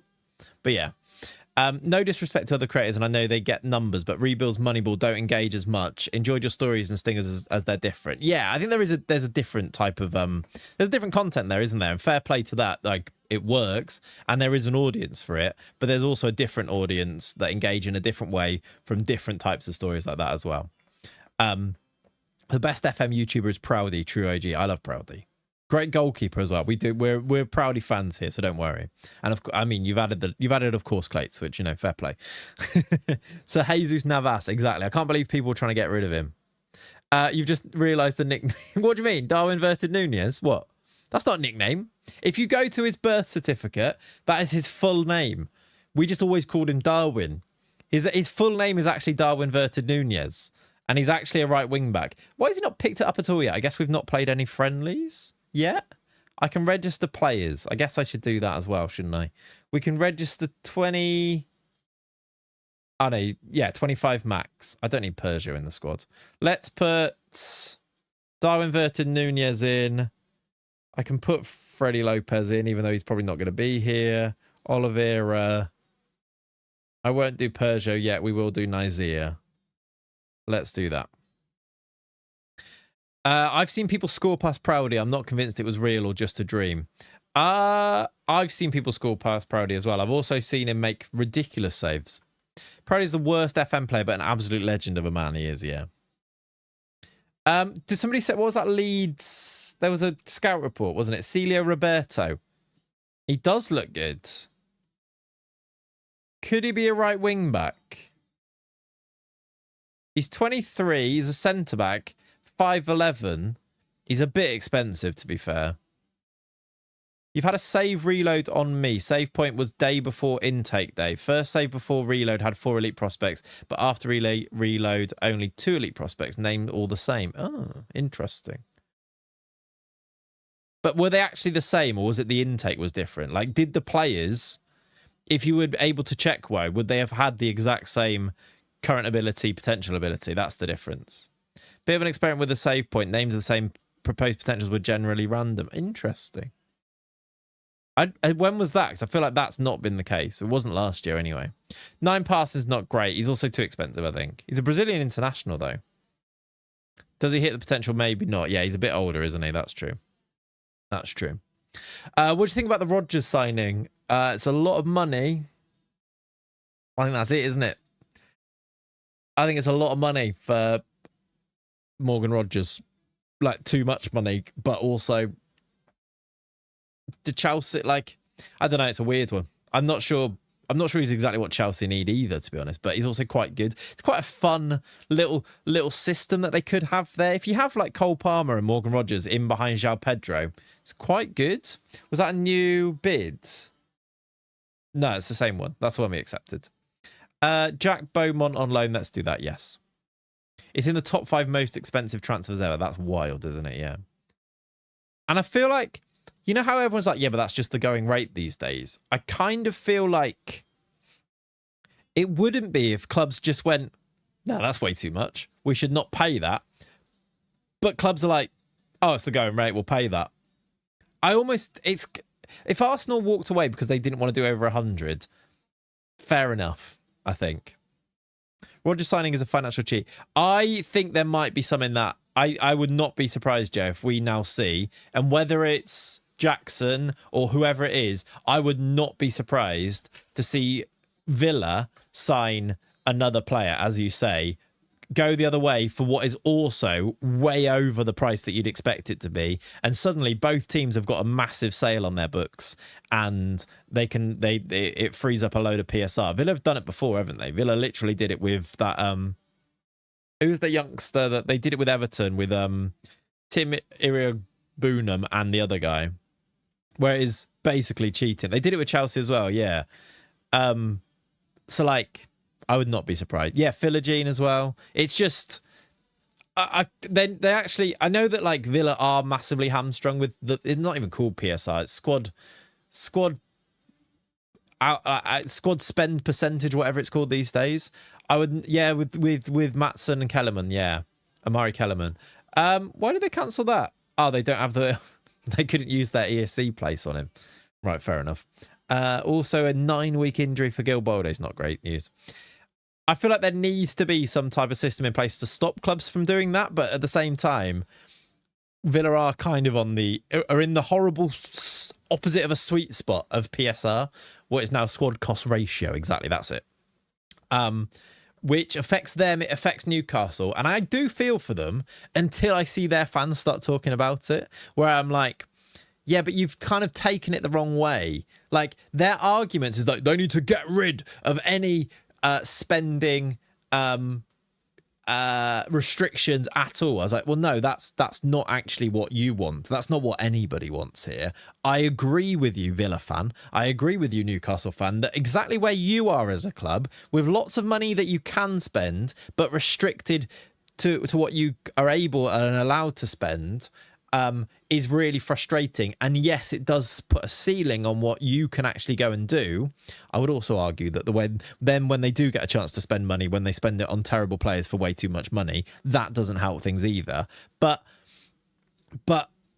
at the same time as that doesn't mean that you should scrap any type of spending restriction and financial fair play esque rules. That is not the argument you should be making here, because guess what? If that was the case, you'd be left even further behind the so-called big six that you're talking about here, whilst also, so like, their argument is always wrong. You don't want there to be no type of restriction. You want a restriction that is more fair, and that's where, go on then, tell me how you do it then, is the answer. Like, what do you actually, how do you make it more fair? And then maybe people can make changes in that place there. It's a really tricky thing. And what you actually end up finding is just thick football fans wanting something that works specifically for their club, because we're all thick football fans at the end of the day who are massively biased toward their own club. And then that's where they lose all of the arguments and all of the integrity, to me, I think. If you don't want restrictions, the owner underwrites the debt, not the club. If they walk away, they pay the debt first. That's absolutely true. Yeah, I think that because you want it works both ways. Financial fair play works in it protects the clubs themselves to not spend themselves into going bust, because the owners just walk away from all that debt, and it protects the top teams from just running away from all the other teams by just spending more money because they've got so much more spending power. You get way more of a big six if you take away any type of spending restrictions, by the way. You get way more of super clubs that completely dwarf everybody else in the market if you get rid of all the restrictions. But at the same time, the restrictions that are in place at the moment are better than nothing, I would say, but also do limit and put a ceiling on clubs that are just below that, which is obviously it makes the top six, the big six, sorry, they're not the top six because they're not actually the top six, but the big six then do become a bit of an exclusive club because it's very difficult to get in there unless you do what Spurs do, which is make long-term investments. Like, there are ways around it, and like Spurs, I suppose, by being a big six team, have kind of shown the way that you do it, and that's you invest in things that aren't football. And if that's the way that you get around these things, that's a little bit sad in itself, that basically the way to become a spending superpower is to try and get Beyonce to play at your stadium. Yeah, it's not perfect and it's not good and it needs change. But the change that you want, that we need to see here, is absolutely not to just lift all restrictions and let the big, massive teams go and spend whatever they want with their oil money, because that is also quite bad. Is that fair? Turn your pitch into a go-kart track. Exactly. Yeah, that's it. Fair play to Bowen, by the way. I'm actually so proud of my boy, and I'm very happy that he is sticking around and going to play for West Ham in the Championship next year. I think that is one of the rare cases in football where a player has just solidified themselves as a club legend. And I think there is way more to Bowen's career by doing that. It's not like he's not getting paid well, by the way. And it's not like he's not actually extending his career. There's loads of footballing reasons why that's a good decision as well. But also, he comes out of that looking so good. And if he gets West Ham back into the Premier League, he has just had a much better career because of that, a richer career because of that. So I'm all in. I'm proud of my guy. He's putting Hereford into a good light there, I reckon. He's got a release clause come next season if they don't go up. I mean, it makes sense. It's win-win, exactly. He doesn't want to spend the rest of his career in the Championship, but he's also got that loyalty to go and give them a right good go. And if anything, they should, to be honest, shouldn't they? Go-kart track around the pitch. Exactly, I think so, Patrick. That's what they should. That's how you make money now. Villa and Newcastle fans look at me as a fan of a League One team, like Woody Harrelson clawing into their money. Yeah. It's just, that's why I get so frustrated with the Villa and the Newcastle fans that turn it into this big six, what do they call it? Cartel thing. It's not a big six cartel. It's an imperfectly, like, rolled out rule at the moment that's better than nothing, but it's not that. Like, it's not some big conspiracy. Whilst that is the outcome, I don't think that's the what people are actually wanting from it. And I think you look like an idiot if you then make that your argument. And I don't think it helps the situation at all. I think you can talk about reform and fairness and equality in football without it becoming some big, massive partisan tribal bullshit, which is what people make it become.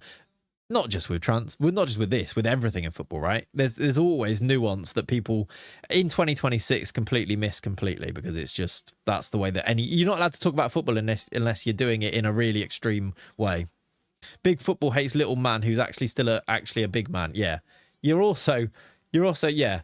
Woe is me. Look at me, I'm Newcastle. I can only spend the 300 million that I've sold in players. Oh, I've only been able to get into the Champions League. And yeah, I realise I'm coming across like them there, but that's sort of part of the point, I think, isn't it? I actually have loads of sympathy towards the situation until I hear them talking about it, and I'm like, well, you've ruined it. I don't care now. I hope you struggle forever. And if you're a Newcastle fan or a Villa fan or one of those teams that feels like that, I'm not talking about you because I get it. Thing is, it's also ludicrous that fans want other clubs spending money they have and can afford. It's like, oh no, you can't have that nice car because the bloke down the road can't afford one too. Yeah, there's loads of nuance to it that is really tricky to make fair. And at the end of the day, I don't think a lot of these fans want fair. They just want them to be in. Like, if there was a chance, if you said to any of these Newcastle fans or Villa fans, or there's other teams, I'm just using those as the example here. Okay, we're going to swap you with Spurs. Is that okay? They would go, yep. Suddenly, it wouldn't be a cartel anymore, would it? suddenly it'd be fine. And I don't think you could really argue that. I just think that's true, right? Think Tati's staying right in the championship. That's pretty cool as well, isn't it? Chelsea Lee loves squad. Yeah, yeah, he does. Chelsea Lee loves it. And I feel like that idea kind of sums it up a little bit, isn't it? They're like, it'd be fine if it was happening to their club. And yeah. But you can still have a conversation like Liverpool are one of the teams that benefit from this, but I can also see that it's the way that it is now needs some type of reform. It's football. If anything benefits your team, someone will always criticise on mode. Yeah. Should be swapped car for mower, keep it stream relevant. Yes, that's true actually. Yeah, if you see the guy with the mower down the street. Yeah. Corruption is not bad. Corruption is only bad if I'm not involved. Yeah, if we're not benefiting it from it, yeah. Worcester loan offer, by the way, but only as a squad player, so I'm going to have to reject it. Because I don't want to... Or maybe I can... They don't usually play them if this, but will you play him as an important player? Regular starter? Do we loan someone to Worcester because we feel a little bit sorry for them? I think we do. He's actually quite good, this guy, as well. Him playing in League One for Worcester. I assume they're still League One, aren't they? Where did they finish last year? The Championship. Did they come up or did they... Were they there last year? I think they got promoted. Did we know this? I don't think we did. They won the playoffs. Worcester in the... I think we might have known this. I feel like I'm now talking over something I've talked about before. But if not, Worcester won the playoffs last year. They are going... How do I look at the playoffs? They beat Charlton in the final. Is Frankie still there? I assume so. I've clicked off them. I assume he's still there. For something special. Dirk Kuyt is still the manager. Frankie Bishop. They don't have many players. They've got 2 out on loan and got a squad of 16. They might need our loan player. The lad you gave the ESC place to, can you loan to an abroad feeder club that will free up the ESC place? That actually makes sense. Yeah, we should do. Yeah, transfer for Frankie is 2041 though. He's off to Al Hilal, so he's still there. He's locked in. They've got Reagan Heskey, Rome Jaden Owusu Aduro is a great keeper. Leighton Stewart, hero of what was Jack's Towlaw Town? Was that the one that he had Leighton Stewart in? For some reason, I remember watching some of that series, and he was that it?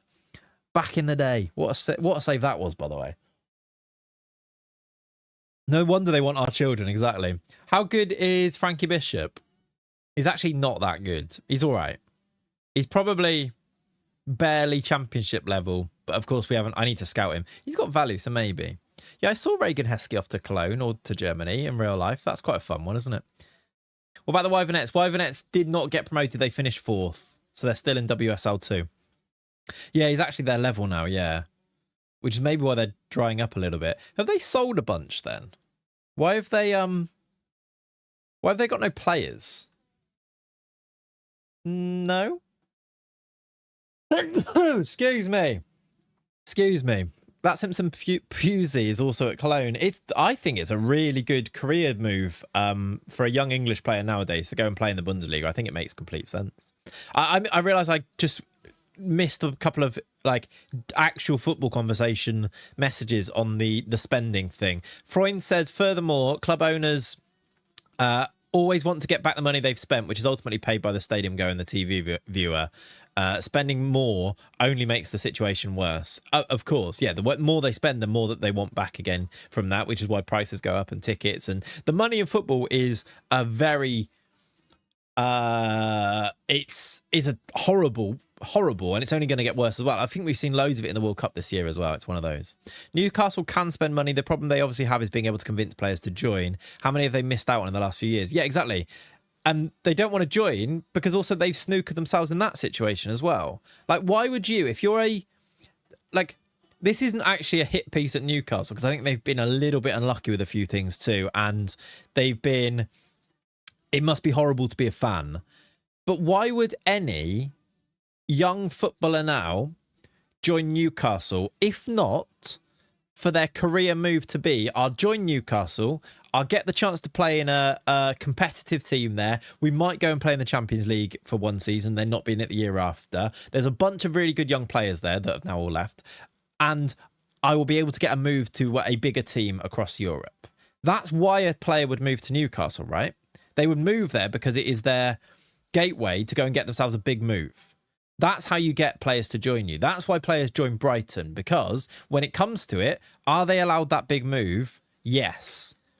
And that's why they go to Brentford, and that's why they go to the other teams. The problem that Newcastle have done is that they started saying no because they thought they'd arrived at the place where they could hold on to these players, and evidently they weren't quite there yet, because the pastures of teams like Arsenal and Liverpool and clubs across Europe are always that little bit greener, because these are teams that are established and are always in those Champions League places. So players like Bruno Guimaraes, who is loyal to the core, he was saying last season, suddenly as soon as it's them that are offered a move to a team like Arsenal, they're actually like, I would like to go.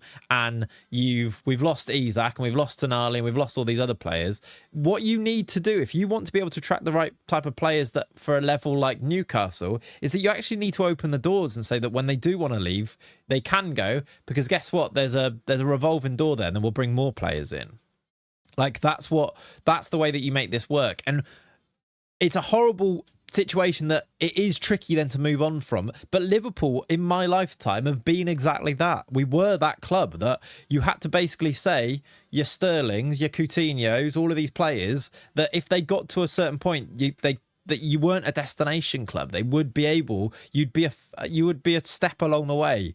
And then the players, and still Liverpool are still not quite a destination club for some players, because the likes of Real Madrid and Barcelona exist, and players will always want to go to those. So it's just, I think that's where Newcastle snookered themselves a little bit. And I would be looking now, if I was a young player, can I go and join, say, Manzambi, for example? Can I go and join Villa, who will sell a player, or will I join Newcastle, who will make it really difficult to leave? Because of, and I think this comes down to ownership, right? It must be the Saudi owners at Newcastle that make it difficult, because their understanding of where Newcastle are in the food, like the pecking order, is slightly different. I think you choose Villa, right? Who are in the Champions League and then will give you that next move, I think. You have to be okay with being a stepping stone club and then actually nail the landing when you try to step up from that. And I think Newcastle missed. I think they did try to make that step and then didn't quite nail it. And then I think now you have to revert and become that stepping stone. And maybe that's what they have done, which is why you've seen players like Tonali and players like that leave this summer, maybe. Barcelona and Real Madrid are the pinnacle. That's the top six. PSG, Bayern, Milan, that's it for the Prem clubs. Yeah, I agree. Yeah. Or will I go to Chelsea so that's football becomes my fourth priority? I mean, there is that as well. And I guess the other option is then like, do I just go somewhere for the money?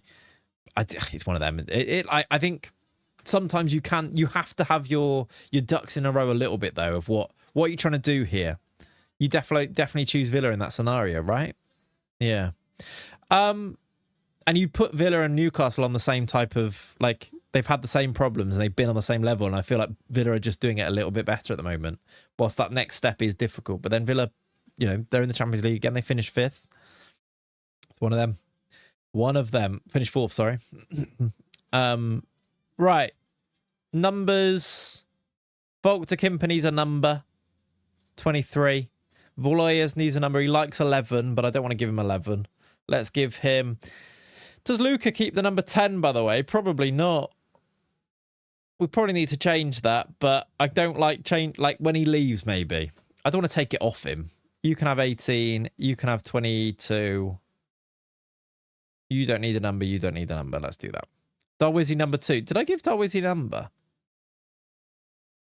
I must have given him one already. Oh, no, we gave him 67. Of course we did. For Christ's sake. If Luca goes on loan, yeah. Is there a song ready? Not yet. But I don't think we're going to play a game today. When's our first game? We play the Community Shield in a week and a day. Yeah, it is crazy, David, yeah. I feel like Villa don't want to sell, but they are more willing than Newcastle.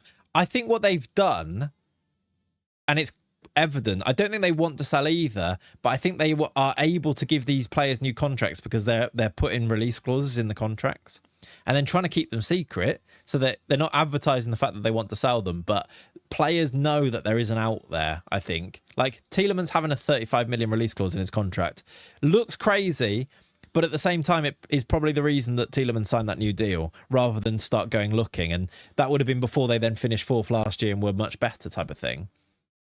And like, that's probably the way they're going about it, which isn't the worst thing, is it? And it's always it is the older ones with the release clauses, yeah. Like, I would be shocked if Manzambi had a release clause that was not massive, for example. All good, Mushroom Man. I'll catch you soon, dude. Tielemans deal is a great deal in terms of deal for value for money. It's one of those deals that actually you can look at it from every party and go, yeah, it kind of makes sense. Like Villa get 35 million for a player that is turning 29. United sign a player that is really top quality and was never reliant on pace anyway. So actually, and 35 million in this market is a bit of a snip. It kind of does work for everybody, doesn't it? Yeah. All clubs will have to add release clauses in soon. Watch them all be a billion like La Liga. Yeah. But I think player power has never been higher either, though.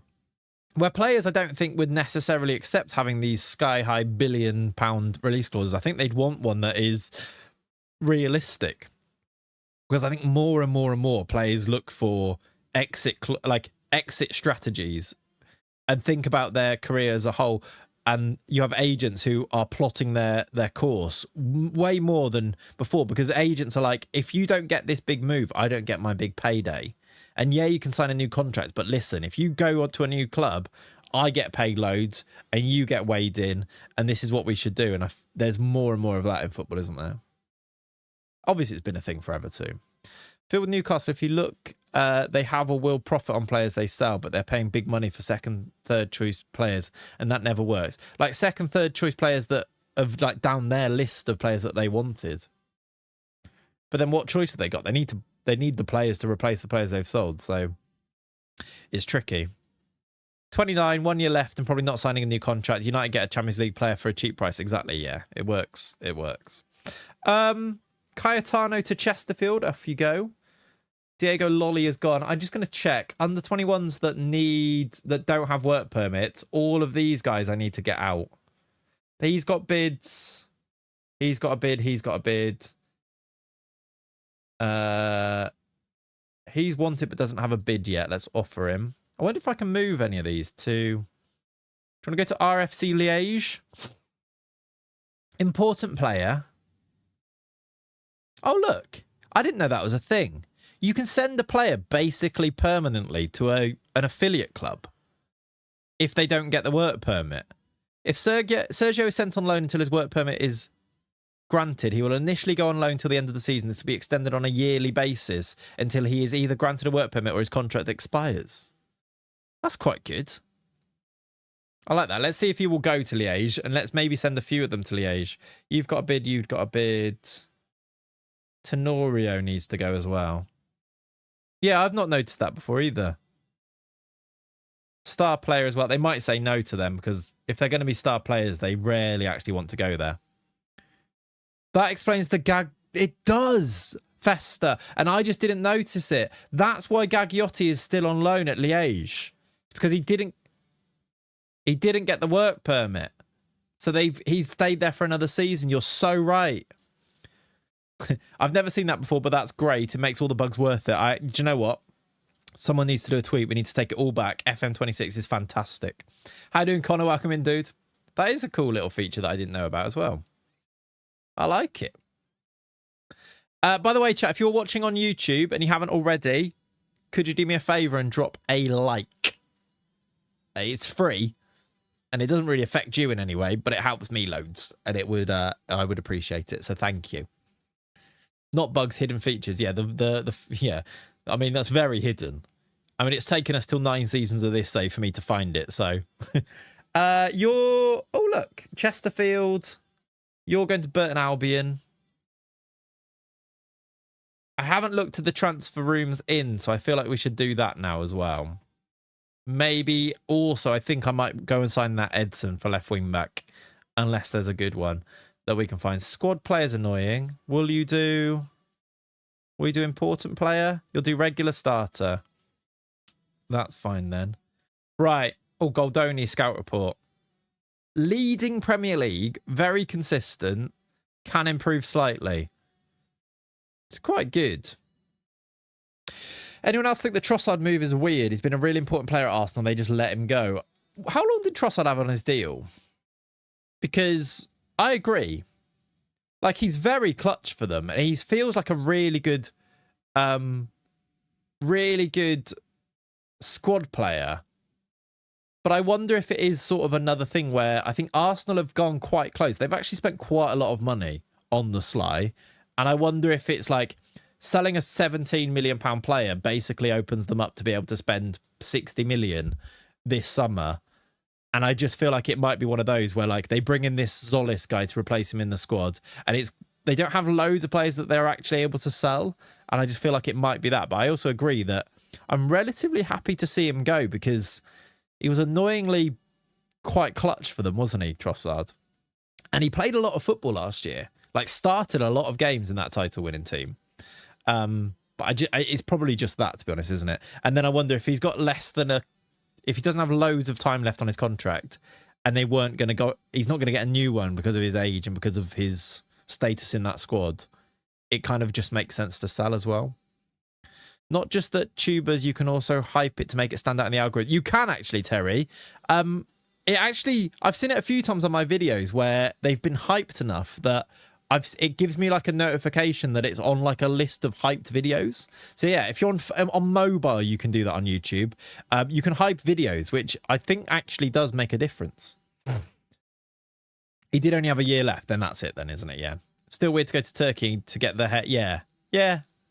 But yeah, it's one of those. I guess going to a team like Besiktas, they're not in the Champions League next year, are they, Besiktas? Because Salah's very heavily linked with going there as well. But I would really expect Salah to go to a team that plays Champions League just for things like scoring as many Champions League goals as possible. But you do get a real heroes reception and like fanatical support. So I kind of do see the draw of that a little bit, which I think, and also Turkey seem to be having a real go in terms of wages and spending money. So there's that aspect of things as well, isn't there? Their Conference League, yeah. Leading Premier League for 23 million. We're going to come back to it, don't worry. Let's have a look at these transfer rooms in. Bit of a chatty stream today, but we'll have a look at some transfer stuff. Right back, who's an important player, is £45 million from Arsenal. Yes, he's fantastic. Only a fringe player, but he's also expensive. I wonder how long's he got on his deal? 2 years. I wonder if they take a loan, you know. Why can't I offer? I can. Got a load of future transfers, haven't we? Yeah. Hi, mate. 30k a week. Yeah, I was thinking loan. How you doing, suspect? Thank you for the 6 months. Legend. Thank you, my friend. They do want a fair old chunk of money, though. That would be 8 million, which is too much, I think. I don't want to spend 8 million on a right back and a mandatory fee of 33. I feel like just buying him for 33 would make more sense. Is he better than Francini? He is good. I don't think his technicals are great, though. Great physicals and mentals, though. I like these are decent without being amazing. I find it strange how Turkey clubs always appear to have the money for a player who want big wages like Vlahovic, Leao, Rashford at the moment. It's been going back a few seasons now. If you think even when Osman goes there, they've been having a real go with... There's a lot of money being pumped into Turkish clubs right now, for sure. Whatever the reason is for that, whether they've got, you know, like the rules there around how much money, investment and things, there's definitely loads of money in Turkish football. Like a conscious effort in like an almost Saudi way of like pumping money in to try and make the league better to then eventually bring it back round. 80,000 supporters every week prepared to spend hard. Exactly. Yeah. All the money comes from the hair transplants. I'm not sure that's true. Right. I think he's too expensive, that guy. There's a guy here called Genar who's 22, is loan listed on less wages. Very quick, good crossing, decent dribbling. Is he a massive upgrade on Francini? Is my worry.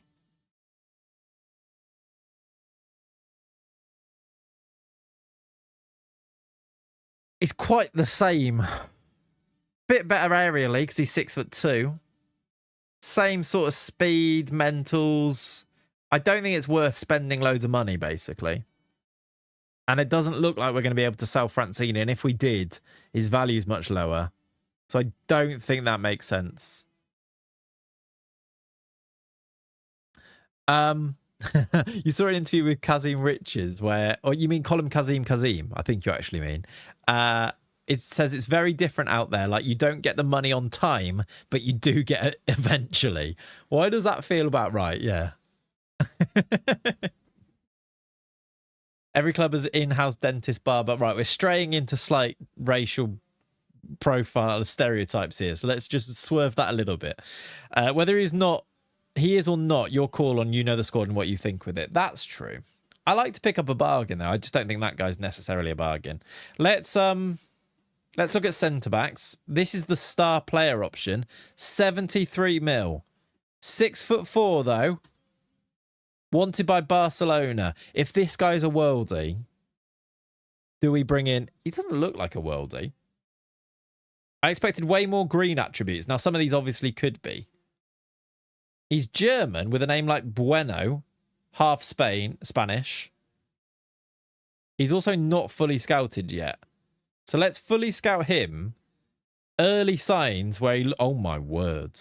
You can't see that. Look at the scout report of where he is. He could be outrageous. He is 73 million, though. Which is, let's get him scouted. But he could actually be a genuine worldie who would probably be interested in us. Is that a release clause? I assume it would be because it's locked number. He is mucho bueno. He is. Let's keep him in mind. It would mean that Big John will become third choice, though. Brandon Martinez at... We've got a listed player here at Forest who's 35 million. I mean... Mexican centre-back called Brandon. He does look good.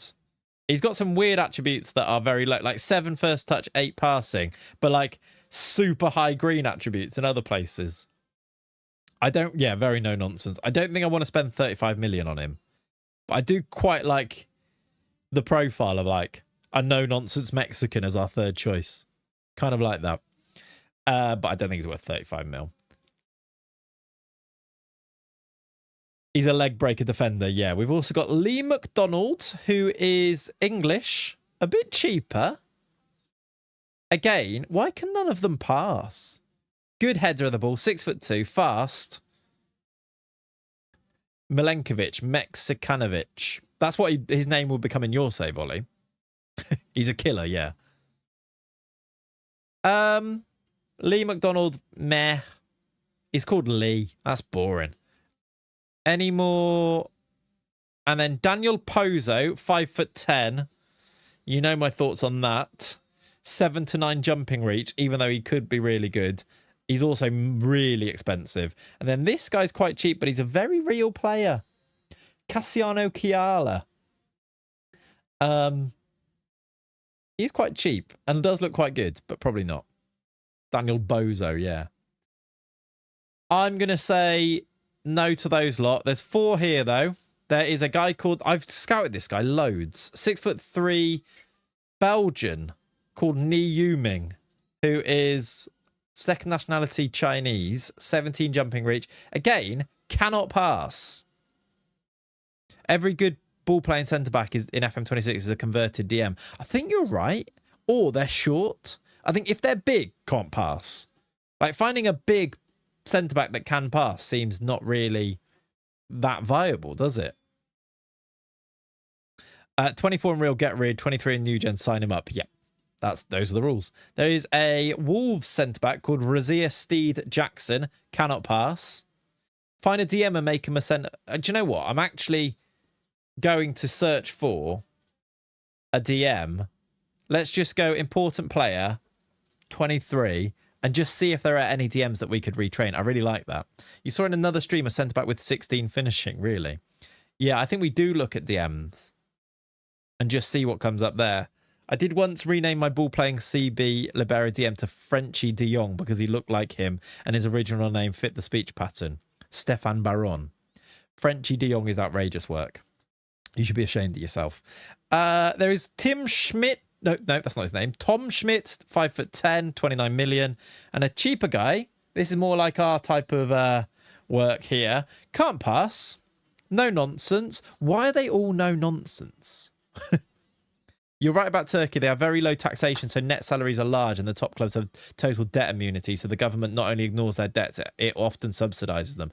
I knew that would something like that would be the case. That's really good insight, Digital Dog. But that makes sense, basically. Like that is the league, the government even letting those teams have a real go at it because they ultimately think that bringing in big names and bringing in big footballers and improving their league is a net positive to the country, don't they? So it's one of those. He is a bit of a flipper, this guy. He's very good.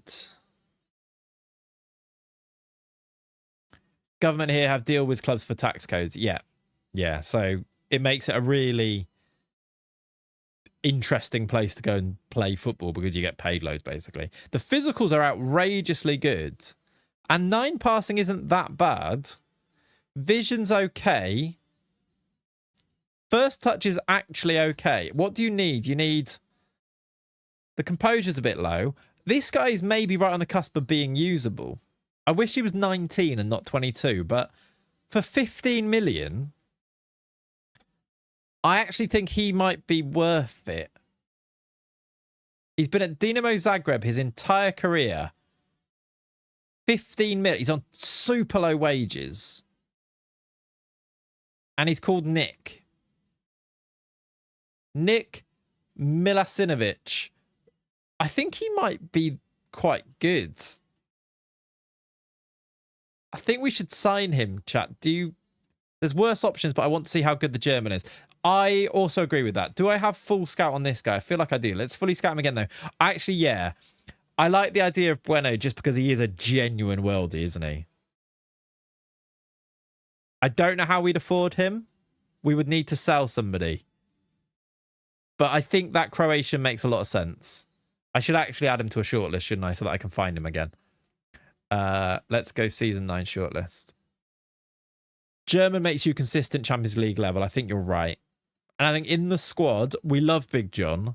But I think you can improve on him just purely by attributes, couldn't you? Can't wait to see the Never Never bid on him. Yeah. So is there anyone I could sell except for Lopez? Do we have Lopez interest now that's not just loans? We might be able to do a loan that we're getting 10 million for Folovsky. I mean, if Franco got a bid, I think we'd sell. I think if Till Backstein got a bid, I think we should sell, which feels like sacrilege, but I think it makes sense. Under 21s, except for the guys that we've signed, is there a super old player in here that can go? Not really. Steve Halmerson's wanted. That doesn't really help at all, but we should actually probably sell him. Can I speak to the agent? He doesn't have an agent.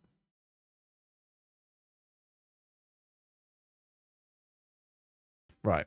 We'll just wait on that one then. It won't make a difference anyway. Can you twist Yambo's arm to open his wallet a bit wider? We could ask. We do only have 100 million in the bank, though. We could ask the board for more money so that we could maybe see if we could sign that German guy. Let's wait for the scout report and see if it's worth it.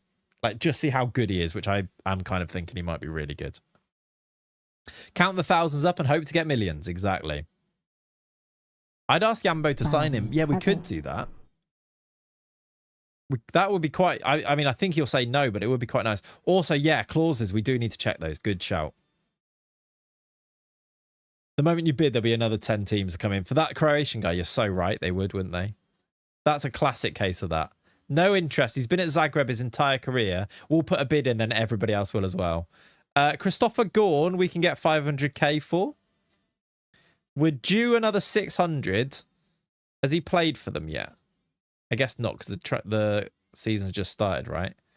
That's almost a guaranteed 600 though, rather than he only needs to play 20 games rather than cash that in.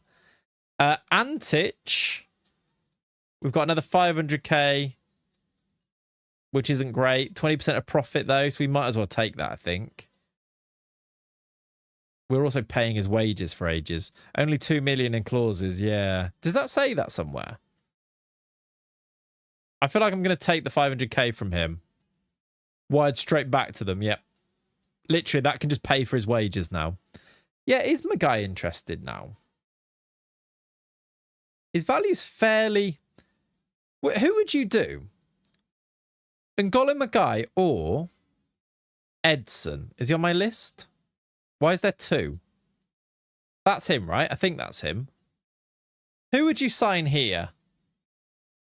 The difference being wages, probably double the money. This guy's got the potential. I think they're very similar, aren't they? Back of screen, it says it, does it? Okay, I'll have a look. Edson, if he's got potential. The one thing here is that Magai we've got history with, but I just feel like Edson does. We do have the potential. Like we do. I think we might need to move on. He's so much younger, and he's probably going to be a backup to begin with anyway. Oh, how's the best way to find him? Shortlist, season 9. According to our scouts, he does have potential. Look, Edson in 2 years. I mean, there is. We could do that. To be fair, yeah.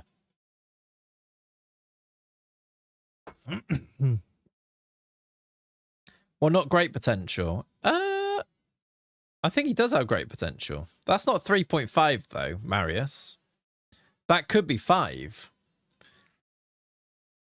You shouldn't be counting the grayed out stars as. I know I've gone in the way now. You shouldn't be counting the grayed out stars as nothing, by the way, because that does not mean that he's 3.5. He could easily be 5-star. He could easily have 180 potential.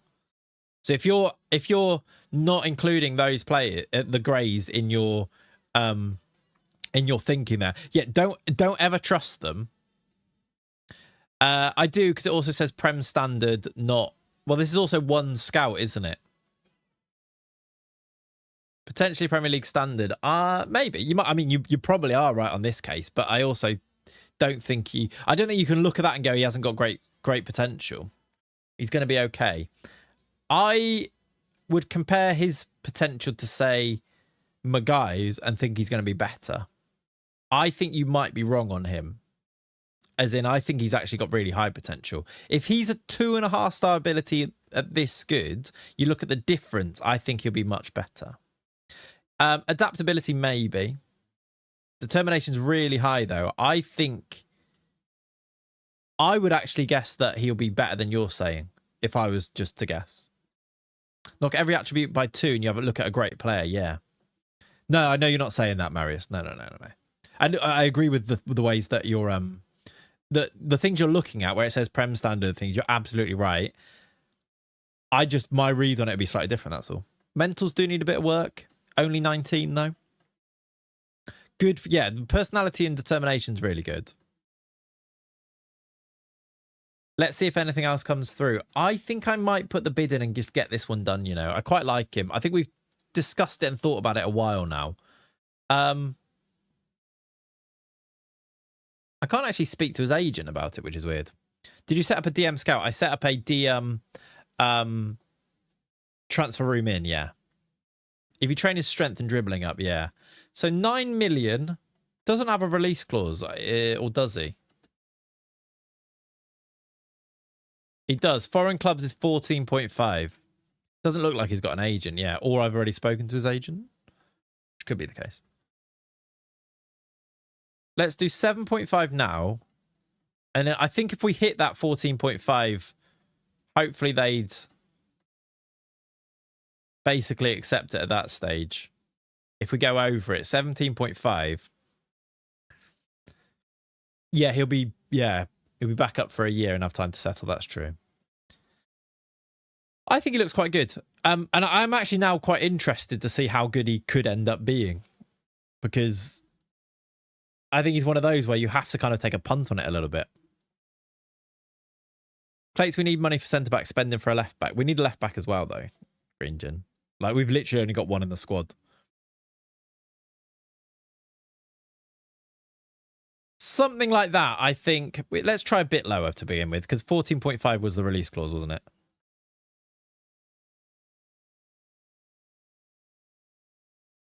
$15 million all in, 7.5 now, I think is a good enough deal. It might have been cheaper, but I don't want to spend all of it at once. I want to spend it I want to spend it in time, don't I? I think that's okay. To avoid having to pay, they'll always go to the top of this. To avoid having to pay 10 or more up front, I'm happy to spend another 5 over the next year or so. And it comes out of next year's budget instead, which we don't have to worry about. Yeah, Holmes, I'll have a look for you. Is it Taylor? Taylan Balut he's very good. He's at Bayern. He's good.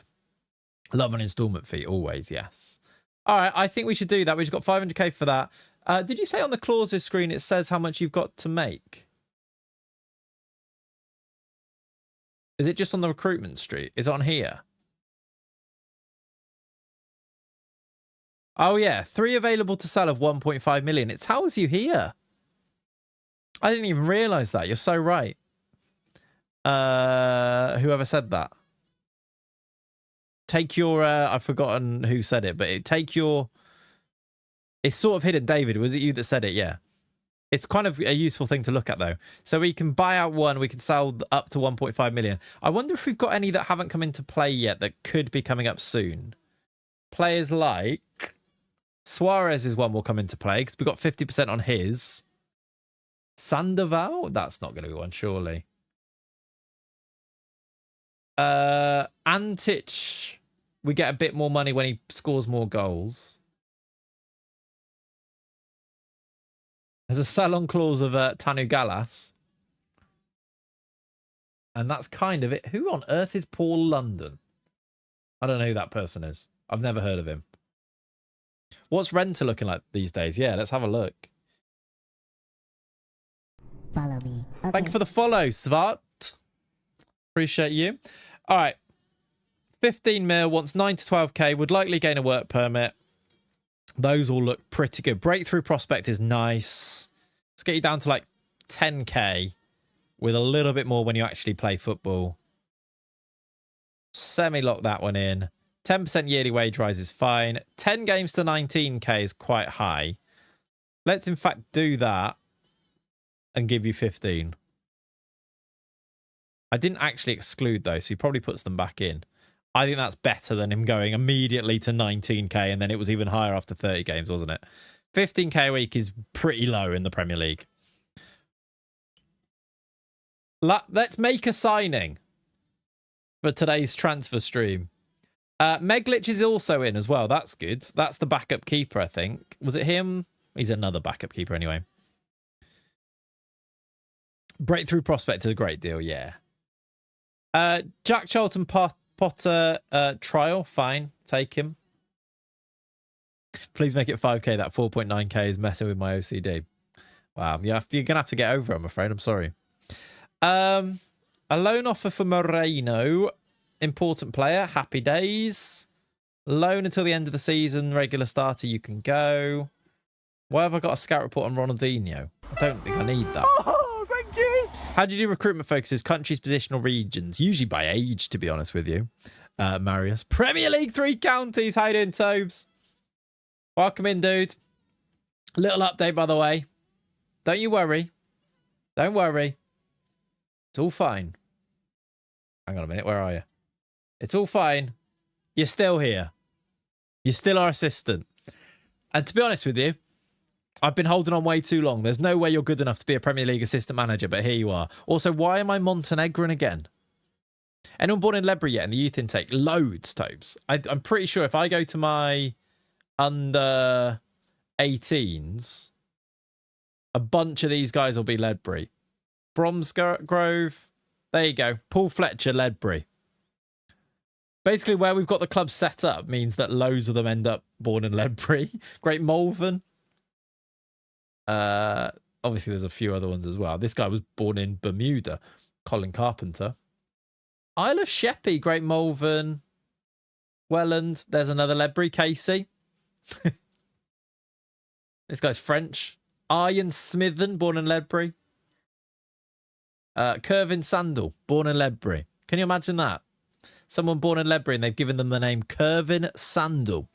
Up the Ledders, indeed. Up the Swifts. That's what I say. All right. We have got Meglich has arrived at the club without a work permit. Are you confident of securing one? I don't care. We're going to send him out on loan. This guy's going to go on trial. Kervin Sandal. I know, it's crazy, isn't it? Clayts with a Montenegrin passport is defo getting stopped at border control. I don't know why it does that. That's a weird thing, isn't it? Just makes me Montenegrin just randomly. I guess because the way that I've treated Luka Radojevic over the course of this save. Swifts is elite ball knowledge. I played for Ledbury Swifts, though, so I'm literally. We are way more assimilated than you think. Bendy Flip Flop, that's his nickname, yeah. Altamira is going on loan if he gets his work permit. He hasn't actually got a work permit. Oh, he's going to Sydney. Fair play. We've got that guy going somewhere. I'm going to get so many inbox. You're a bit younger than me, aren't you? But yeah, I play for... How did I not know this? I know. Well, to be fair, I was never... We moved from... Actually, I'm not going to completely dox myself, but we moved to pretty close to Ledbury when I was about 11 from somewhere else in Herefordshire, which is where my whole family still now live. And so I played for Swifts for like, I don't know, quite a few years. Went on tour, went to Sweden, all those things. I know you know all these things. But yeah. I'm just a bit older than you, I think. Meglich. We can apply for a new one. We'll apply for a new one. Chucky's now happy. That's good. He's had a change of heart. That's good. Moreno's going to go to Real Bedford. I'll accept that. Right. Shall I have a look at if there's any good DMs? And we haven't had we haven't had the scout report for that big German, did we? Yeah, I've been to Stromstad. Twice, actually. That is electric. What a place, by the way. What a place. I went for a second time and got sent off in the very first game of the tournament and then we went out in the groups or whatever it was, and I literally played about 20 minutes of one game because I got a straight red. So there you go. There's some Clayts lore for you. Went on literally on a tour where you're supposed to play like 10 games, and I played the first group game and got a straight red in the first half and didn't play the rest. I got bad tackle. Yeah. So there's some Clayts lore. Right. Did we get any DMs yet? No. We haven't had the scout report on Bueno yet either, have we? Was it for a tackle on the advertising hoarding? Not quite, no. No. Some serious lore, yeah.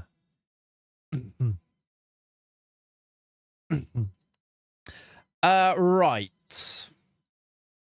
We've got a friendly against non... Oh, I tell you what we should do, chat. We've got a friendly. There is a player that we need to put in a specific position for this friendly to make sure he picks it up. Let's put Darwin Verted Nunez right. He's got half a star there already. Did you add a height filter to the DM transfer? I actually didn't, DFest. I probably should have done.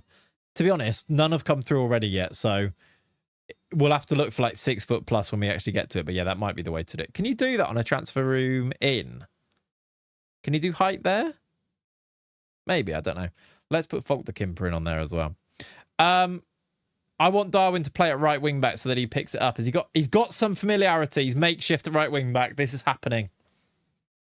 Oh, Mendoza's off to Worcester. And Tenorio rejected. Okay. We won 9-1.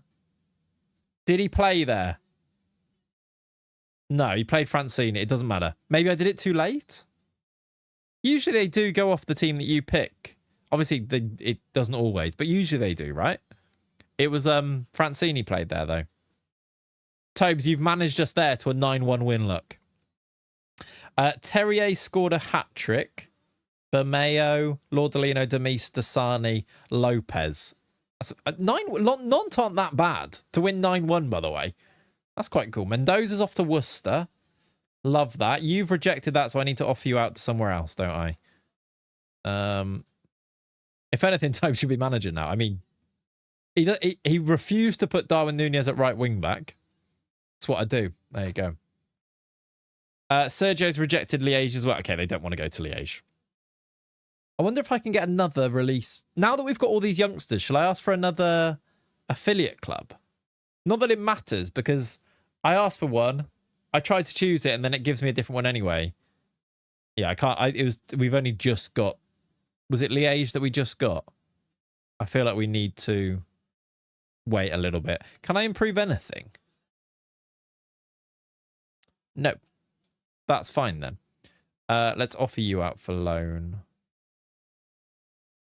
You can never have enough, can you? I think we've only asked quite recently, though, so they're going to say no. Right, come on. We're waiting on a scout report for Bueno and the DMs to come through on the transfer room in, I think. And then we make a bit of a decision where to spend our money. Do we go big on a big centre-back is the question. We've also got the Charity Shield coming up in less than a week, which we will need to go and play. A loan offer for Clarence Clumps. We sold him, right? He doesn't play for us, yeah. That's another scout report on the Croatian lad. He's good Premier League level. Doesn't look like, according to that report, that he might have reached his potential already. Which is maybe a little bit of a negative. Those Euro tours were class when you were younger. They were amazing, yeah. So good. You mentioned JVC Quick and VV Seal on the pod once. Someone replied saying they never thought they'd hear their local 4th division side mentioned. It's so, yeah. We would play Strömstad in Sweden and go there because it's twinned with Ledbury, and just randomly go and play a football tournament in Sweden, which is like, again, we played against like Fredrikstad and a bunch of teams like that were, they're Norwegian, I think, aren't they? But like good level football teams would come and play in this tournament and absolutely batter us. I remember I played that Fredrikstad team, and they were all about 6'3", and I don't think that was the game that got sent off in. But yeah, it's so they were amazing. Toe's manager Clayts DOF, who says no. I mean, it does kind of make sense, doesn't it? Swedish tour brings back memories of the biggest hailstones ever. Nice. Sounds like you did the battery. I mean, maybe like golf balls. Got battered by some baby Vikings. Yeah. Mate, our aggregate score over 3 games was about 247. We were actually decent when we went. Like, we did well the one year. Then the second year, I can't even remember because I didn't play. But yeah, there are some serious football teams. Like, I say did decent until you come up against a proper team and you're like, yeah, these are good at football. Edson's joining. Just needs a work permit. That's good. Teverwort's gone on loan to Burton Albion. We still don't have. I guess I can have a look though. Did I not add him? I didn't add him, did I? What was his name? Bueno. Bueno, like that. Oh, nothing crazy, Ziegerman, no. Just like, that's like local. 30-0 down the limbs when we made it 31 electric. Yeah. Oh, 100%. Alejandro Bueno, that's him, isn't it? Okay, we still haven't really got any more knowledge on him. Just wanted by Barcelona, though. Let me add him to the shortlist so we can find him again. Do we have... No. But they're a decent... Oh, yeah. But it was more like we got to play against teams from a decent level rather than us being at a decent level, if that makes sense.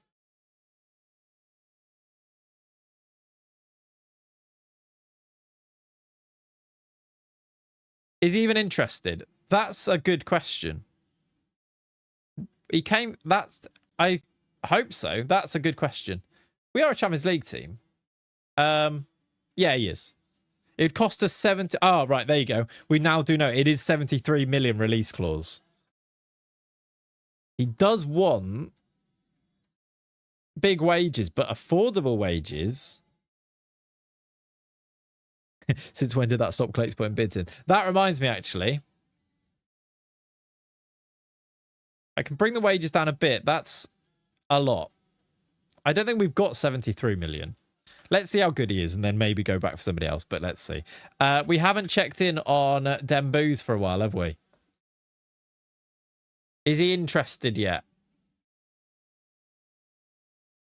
I wish I could... If I add him to season 9 and then go here, that's doubtful in... No, it's not. He's not interested. I thought that was on doubtful then. It was somehow on not interested. It said doubtful though, didn't it? Did you see? As soon as you put it on doubtful though, he goes away. Yeah, 10k base wage, but 90k if he scores a goal and things like that. Yeah. Should have asked for the release clause to come out. I should have, because then his wages go back up and we won't be able to afford his wages. So, yeah, the 96 mil release clause is, all of it doesn't really work, does it? But yeah. Who's Bangali Dembele? It's a great name, but I can't remember even who he was. I think I put him on the wrong shortlist. But he looks like he's going to be quite good. And Aiden, but he's listed. They've listed their big American striker. He's not big. Their American striker. He's still 42 million, though. Yeah, release clauses I don't love either. But sometimes they're a necessary evil. A little bit.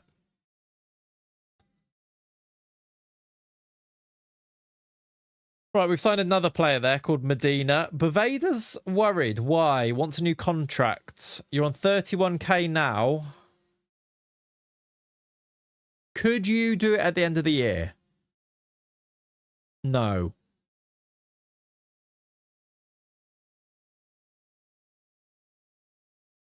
I think we'll have to give him a new contract, won't we? He does look good, that 16-year-old, although that's, yeah.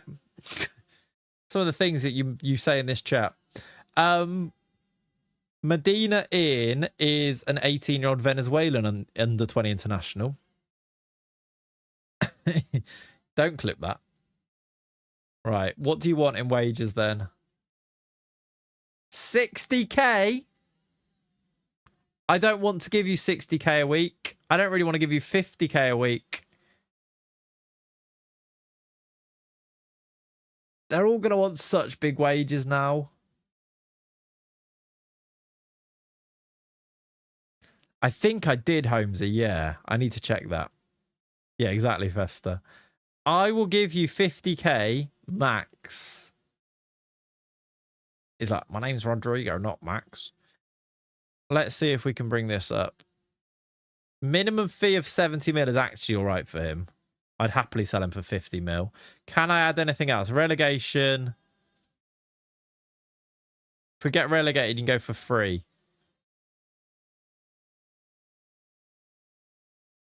I think we have to give him that, but they're all going to want such big wages now. Yeah, could have done 4 year instead of 5, maybe, yeah. And then does that, if you do 5, does it make it cheaper because you, I don't know, you're doing longer, less, like the loyalty, does it get paid over 5 years instead of 4 and things? Probably not, but yeah, that could have brought it down a bit. Tenorio, still no offers, weird. Sergio does have an offer. Do a Chelsea, yeah. I guess it only really matters when you do a transfer fee, right? All right.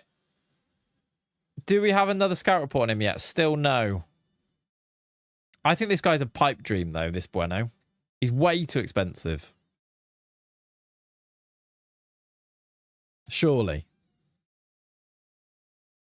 Mora on loan to... We've managed to sell a load of players on loan. Do we have any defensive midfielders? None. All right, let me do another one that's any squad player in case any pop up there. And I guess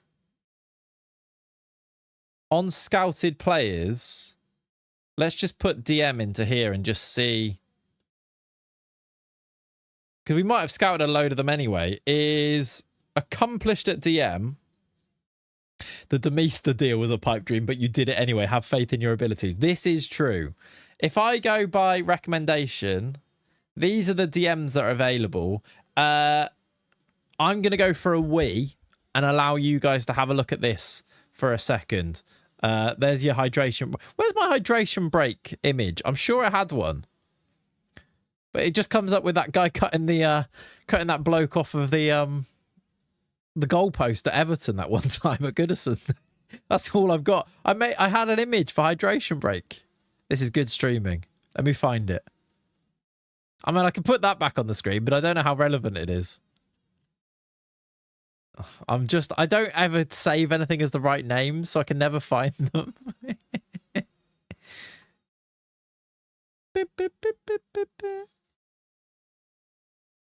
I don't know where it's. Oh, I'm on like last month now. This can't be right. Did I call it hydration?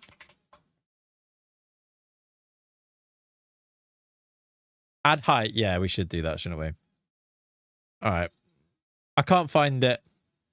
So I'm going to improvise.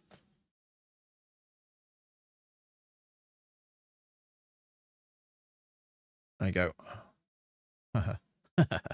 Good streaming. Right, chat. I'll be back in a second.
Hello? Hello? Hello. Where are the hydration break ads? Yeah, sorry, I didn't cash in, did I? I actually probably should even just like click run ads. I don't even know where that button is on Twitch though. I never do that type of thing. Where's my right? We are though back. I've got a coffee, so we're gonna get through the last another hour or so of the stream, whatever we're on. What are we on now? Okay, we haven't actually, but it's nearly, yeah, we've got a bit of time, about 40 minutes, maybe a little bit more, depending on when Kat gets back. Franco Juresic and that A-grade report for that 18-year-old Argentinian. Love a cheap Georgian. Cheap Georgians are good. Right. These guys can play DM then. We've got A+. If we look at the values, that might be where it comes into it a little bit. Let's have a look at how good they are. 20-year-old Croatian called Juresic. I guess if they're short, he's 6 foot. He can't really tackle, is the problem. Maybe just quickly, we should actually do, because I'm only going to go with the scouted players only, and because I've scouted a bunch of players now, because I've done so much scouting, maybe we actually could do things like attribute scouting a little bit here. Things like jumping reach is at least 15, tackling is at least 14.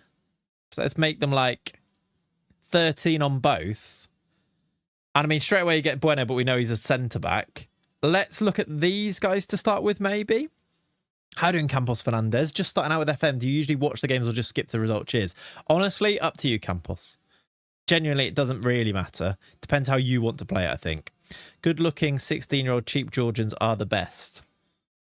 Right. Carl Gunnar Gilbertson surely is not that good. Why has he got an 8? That must be an old scout report. I wish you could filter there, but I guess you maybe can somehow. But yeah, I think we ignore that one. 21-year-old Belgian, who is 4.6 million, is not as good, and he's also a centre-back. Maybe I should do it so that they are...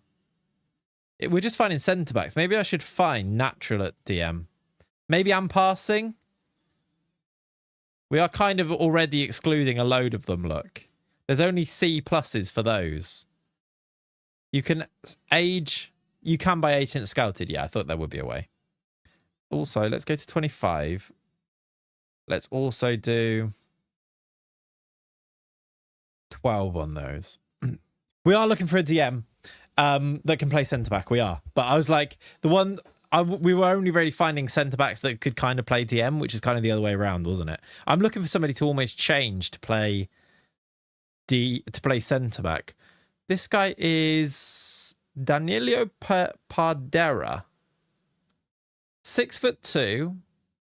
He doesn't look amazing though, does he? Quite cheap. Is definitely a DM that can play centre-back, but he's not very quick. He can kind of do everything, but not to a great level. Need to take a look at Mano. I think he's good. I don't think he's great though. Maybe worth another scout. I think the other players we found are just better. I almost feel like the Nigerian Suleiman is probably as good as him. Jorthi Mokio is quite an interesting one, even though he's real. I do like him. There's a guy called Geronimo Gonzalez here. Now that has me interested. Turns like a tanker. Less good. Michael Hasser. He's all right. What about this guy? He's more of an attacker. Not very fast. Ryan Woodward. Why can't new gen centre-backs head the ball? I don't know. Or apparently they can't pass. They're all no nonsense. It's really weird. Woodward decent, not great. Yeah. That's what I feel like we're getting with a lot of these. Decent, not great. This guy's very cheap. Alexander Linares. 20 years old, Costa Rican. Yeah, they can finish though. Great. Again, turns like a bit of a tanker. Good first touch, good tackling, passing. Just not that. He's just not well-rounded enough, I don't think. This guy plays for Limoges Football. Is there a mod that changes the new gen attributes to make them more realistic? I don't know that I've seen one. I know on older FMs there was ones that changes things like the dynamic potentials and tweaks little things like that. I'm sure that it's something that can be done, but I don't know. What I think you'd find is that it's actually quite realistic, even though there's things that you point out. It's like quite tricky to make it even better than it is. But I suppose there's maybe like making more ball playing defenders. The problem then is that does it become unbalanced? There's just loads of really good footballers. Like, is that a defender naturally is worse at passing than like a midfielder? So that's why you end up with it like this, maybe. Usually these mods usually show that actually the game's done quite a good job of it in the end. Yeah, in balancing it all. Wingers that can cross is another. Exactly, but then actually loads of wingers can't cross. With the trend of wingers that are now all cutting in and are all goal scorers, the best crosses in the game are usually like wing backs. And even then there's loads that can't cross. But yeah, that's another example of it. Definitely needed wing backs that can't cross. Zero ball playing centre backs, 6'5" right wingers. Yeah, you're probably right. It needs a bit more balancing. This guy hasn't even got a club. Sandro Gamboa. Surely he's worth a free transfer. Bournemouth want to sign him. 24 years old Portuguese player. Yeah, I think you're right. I'm not disputing the idea that the new gen seem really unbalanced. And there's definitely like it becomes tricky to find certain things that should be quite obvious. Free transfer and flip for him. He was playing at Napoli, just didn't play many games for them.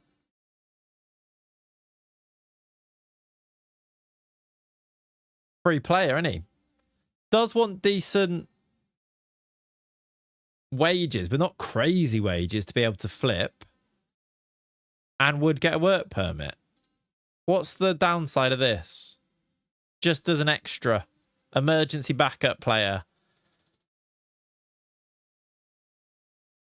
Even better, emergency backup.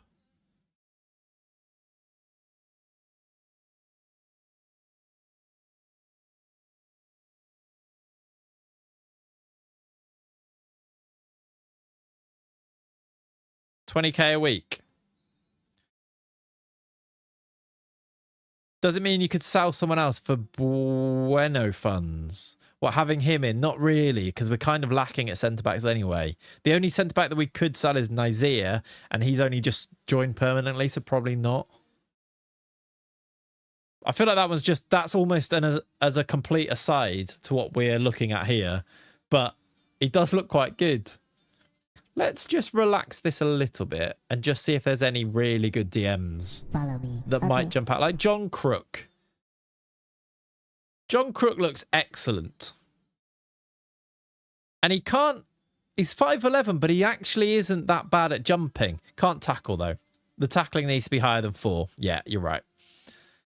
Ange Kone I really liked, but he's now worth £97 million and he's tiny, but I liked him as a DM. And then they signed him for 32 and now he's worth loads. It's a great name as well, Ange Kone. Gary Island, Madsen Oliveira. Can't head. But he's cheap.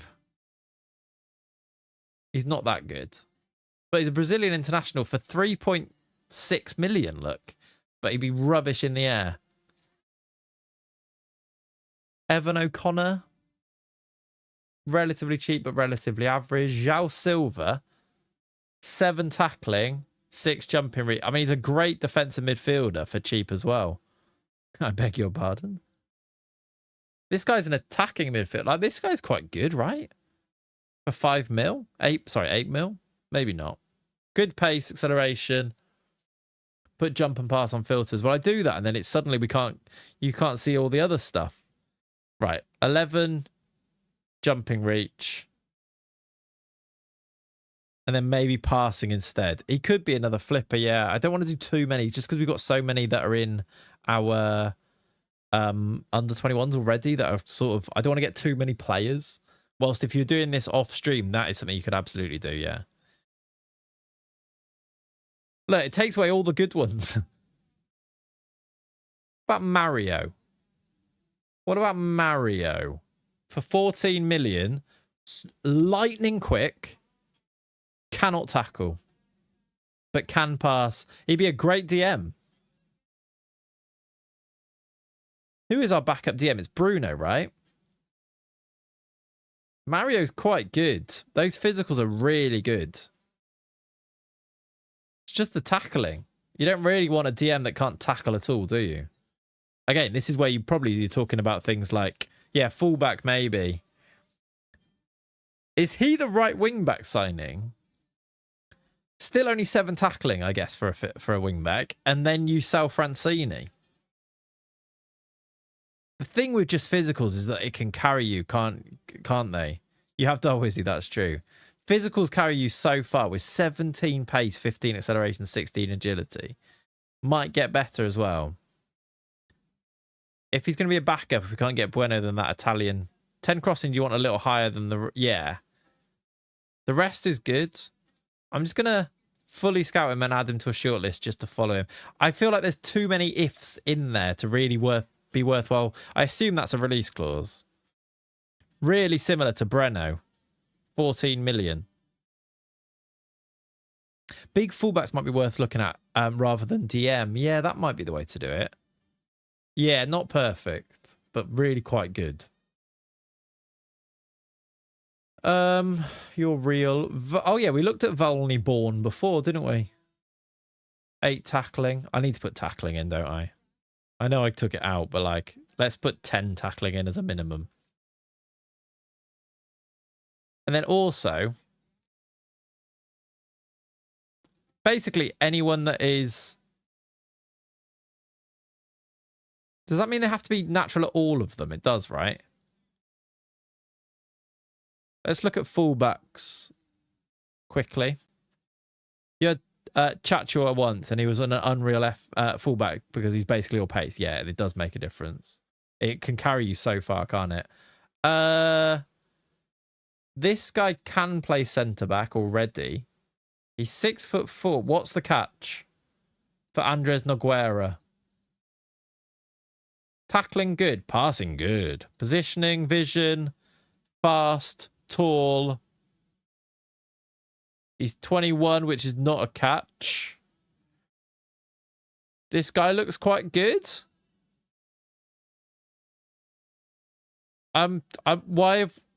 We should sign him, right?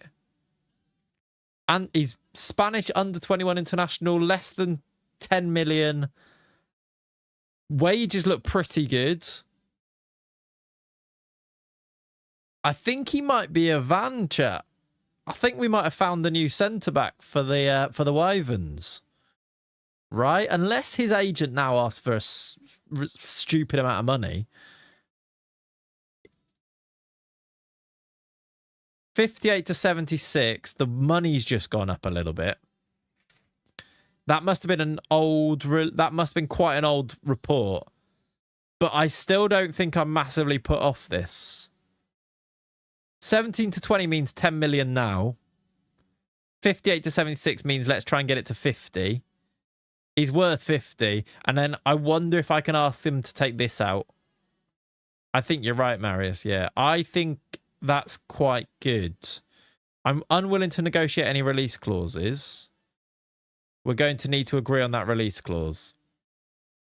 Yeah, that's the problem. You can ask all you like. I now can't ask to bring the wages down. They just say no.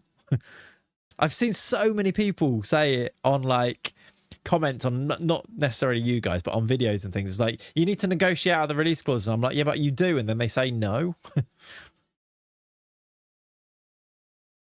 Let's see what we can do. Let's put a bid in, because I think you're right. I don't think very often do you come across a player that good that you look and go, what's the catch? And then there aren't really any. It was 17 to 20, right? So if we offer 20, but with 10 million up front, I think you're looking at a really good deal there. Can play right wing back as well, which is kind of useful for the squad. We've got 10 million spend. I think Andres Nogueira kind of is, I think we found him. So the way that we found him was by looking at wing backs that we'd scouted. Because he wasn't coming up when we were looking at centre backs, could we? Could also be a DM if we needed him, yes. Right, powerful centre back, 58.76, wants this release clause. I don't think if I remove this, it changes anything, does it? It basically still puts it in there. Because even if we have to keep... He only wants squad player. I can try it and get rid of it, yeah. I just don't think it actually... It might put his basic wage up a little bit.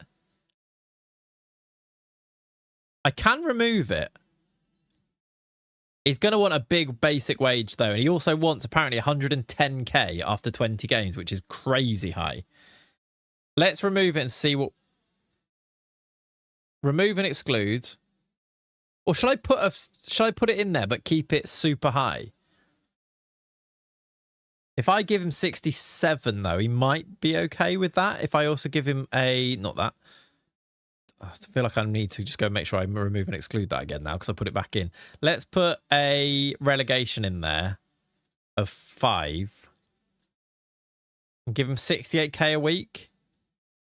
You say put it in there, but like 80 million. I kind of think I agree. Because if we lose him, even for like, let's put 100 million in there and he's happy because it's in there, but we've just locked it to a much higher amount. Because I think it keeps this a bit lower. Yeah, he wants way bigger wages with that.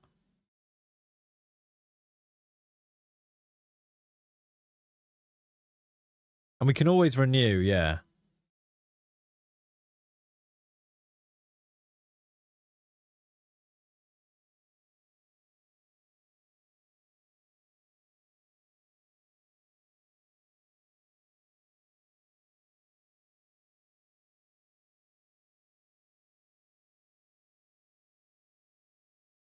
$80k. It's obviously massive amounts, but I still think he might be worth this. Just giving 19 plus K per week. Yeah, we've got loads of money, Marius.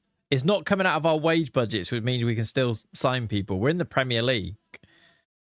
You're also arguing 19k a week on a Premier League player who plays in the Champions League. His overall wages per week are still going to be, if they're less than 150k, that's still cheap.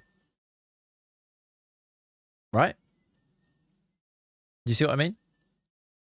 It's a lot to do now, but once he plays, he wanted 110. Exactly. He wanted 110k after 20 games, didn't he? So if we keep it anywhere under that, just don't think you need to do it. Well, I clearly do because he's saying no still.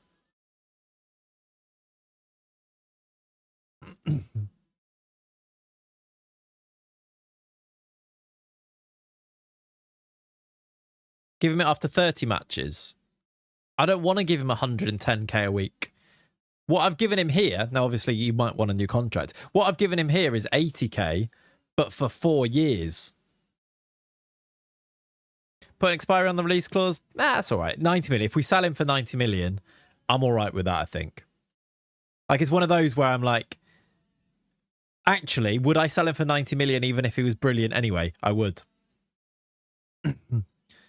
I think this works. I think that's good.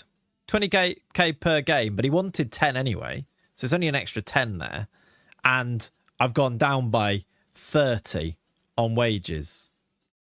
Like, it's all give and take. It looks like, in isolation, it looks like you've given him loads of extra, but it's all give and take, isn't it? And also, zoom out, the amount of money you get in the Premier League. Can you afford to pay this? Absolutely, yeah. And it doesn't impact your wage budgets, and it doesn't impact your ability to sign other players and things like that. I think it's still so worth it.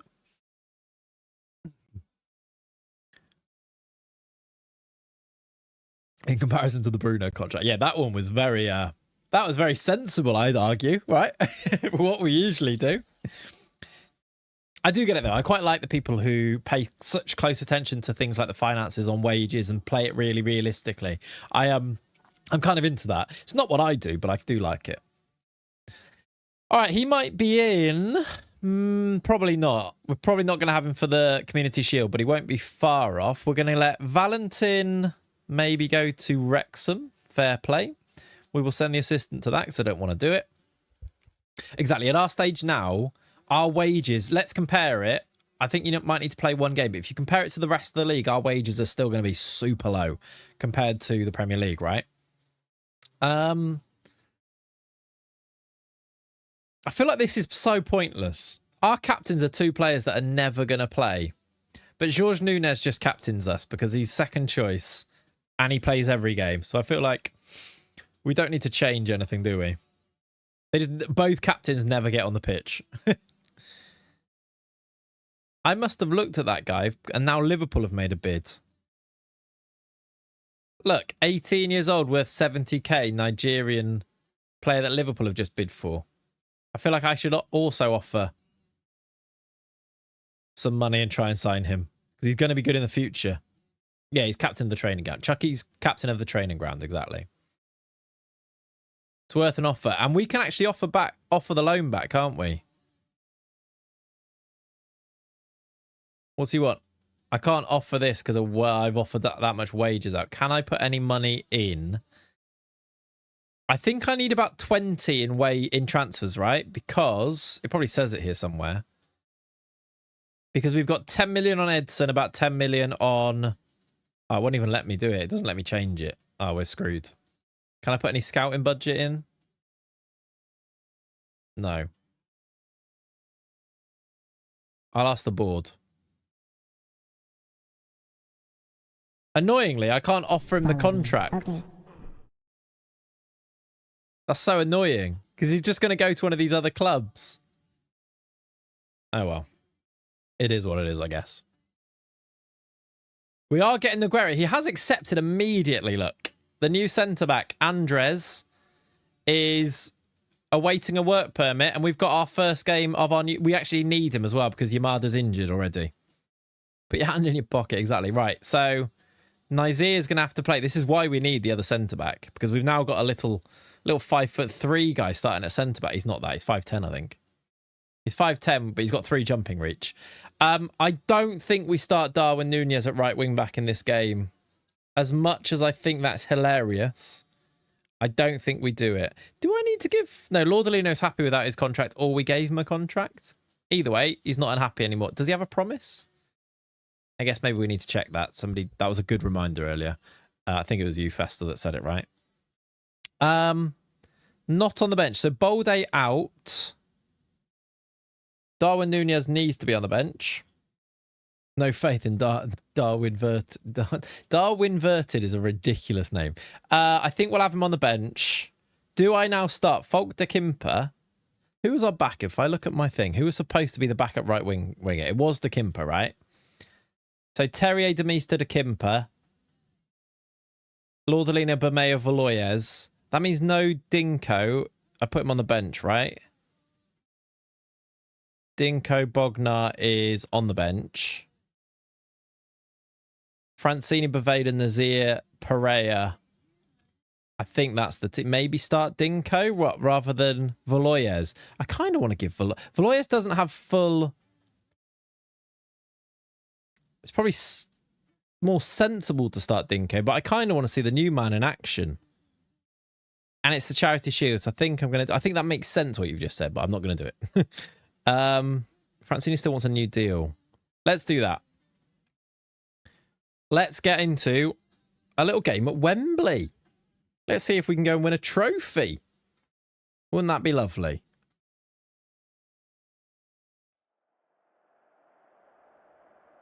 They've got Satpayev and Haaland, Wharton, Hincapié, Van der Ven. What a strange City team that is. Gilberto Mora on the bench. Connor Bradley on the bench. Phil Foden's still there. What a strange team. Satpayev and Haaland is quite scary in 2033. But look at these lads. Look at the boys. These two need faces. So does the new Nogueira as well. I also need to do keeper kits. There's loads of extra little bits and pieces you can do, like tracksuits. You can make them now for your team. Keeper kits, you can actually go and customize. We've got our new kits on, by the way. This is the new kit for this season. Looking lovely. Definitely. And referees you can customize now. I've also put this that weird little FIFA thing in as well that shows them moving around like that, which is quite good. I think there's an update to it that I need to put in because it's a little less random, but, you know, it adds to it a little bit, doesn't it? Good tackle. Right, Bermeo.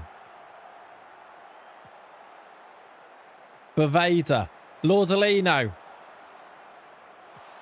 Oh, just wide. Tipped around the corner, was it? Or just he just missed it. Goal kick. It's like, I don't know what the mod's called, Chaz, but there's an updated version that I need to install. It's like the dynamic camera mod, something like that. As a Chelsea fan, I hope Satpaev is as good IRL as FM makes them out to be. They usually don't miss, do they? They don't usually miss, so you can be hopeful, Jono. How do you create a club if FM removed it? You do it in the pre-game editor, Acer. You just edit an existing club into whatever you want it to be in the pre-game editor. Be good if there's a ref cam mod. That'd be fun, actually, yeah. Here we go. Fetty Balaban, Camuzzo, Van der Ven. Here's Satpaev into Joshua King, the Fulham youngster. Haaland scored. It's a good finish, wasn't it? 2033, but Haaland's still doing Haaland things. Do you have any mods available for download? I don't make mods, no. All of the mods I use are available for download because I download them, but I don't know. What? That was a really weird finish. I don't think it was a Rabona, but he definitely... Okay, well... He definitely hit it weird, didn't he? Anyway, it flew in. Here at Wembley, 1-0 City. We're on the attack ourselves, straight from kickoff. Baveda. Lovely bit of play. Jinking in and out. It's come to Terrier. Pen ref! Refs gave nothing. And City are on the attack. They're breaking. Has Haaland got a real face, by the way? I've put some of the real faces in.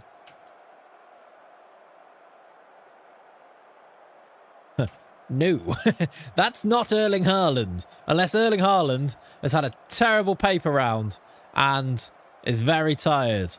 There are a few... I don't know if any of these City players have real faces. I have put a few of them in, but I haven't done loads. I think Foden's got one, but he's on the... in fact, he's on the bench. Can we find him?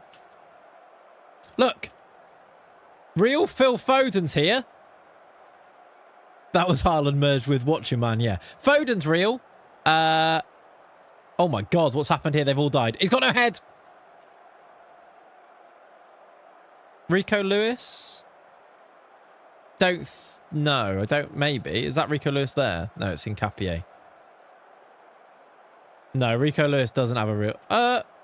Does he? Don't think so. He looks like he's seen atrocities, yeah. Anyway, some of them have, and I will add more and more. I gave Malv de Meest as much of a real face as I could make it from his photo. It's not perfect, but he's actually now... He looks more like a real human with slightly crazy eyes, but, you know, I like to have fun with these things, as you know. Right, back to the game. Looks more like Palmer on a massive bender, yeah. It's the Botox, it could be. Oh, yeah, Rico's got big hair there. He must have. That must have been not Rico Lewis I was looking at. That must be a real Rico Lewis. I must have looked at the wrong player. Yeah, Rico's got a real face. There you go. And his proper hair look. Who was I looking at then? I'm sure it had Lewis on the back. Oh, well.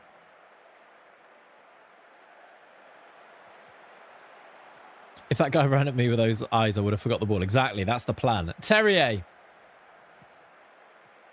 Valoyes on his debut. Francini into Kimper. Fuck the Kimper. He scores and we like it. Dun, dun. Fuck the Kimper. Fuck the Kimper. You were all wrong and I was right. Okay? And that's all that there is to it. You're all wrong for me to not sign him. I was right. You were wrong. Deal with it. Clip it so we can use that as the sound. Perfect. 1-1. You all after me. Well, I have to say, you're not laughing now. Exactly. Yeah, we need to include that. You're all wrong. Does Donnarumma have a real face? I don't think so. He probably has one made, but I haven't put all of them in, basically. I don't think so. There's been loads of updates of extra ones I can put into. I have seen that a few people have had like FPS issues with the with some of the face mods, so I've not done loads of extra. I like that little angle there where it showed the linesman with the flag up. It's quite cool, isn't it? Guys, what is the reason that I don't get analyst reports on players that get fully scouted? Do you have data analysts? Is that why? Next, it's Darwin too. Yes. If Takimba scores in the Champions League final, we are never going to hear the end of it and never see Goldoni. Exactly. How do you install this mod? I can't remember what it's called, but search something like FM26 dynamic camera mod. Something like that. Basically, use all the keywords and you'll find it.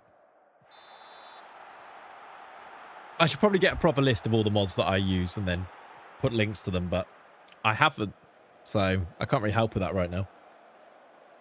But yeah, it's kind of cool, isn't it? And then the face mod is it's called Headhunter. FM26 Headhunter is the real faces. I think it's time for Darwin. I think you might be right.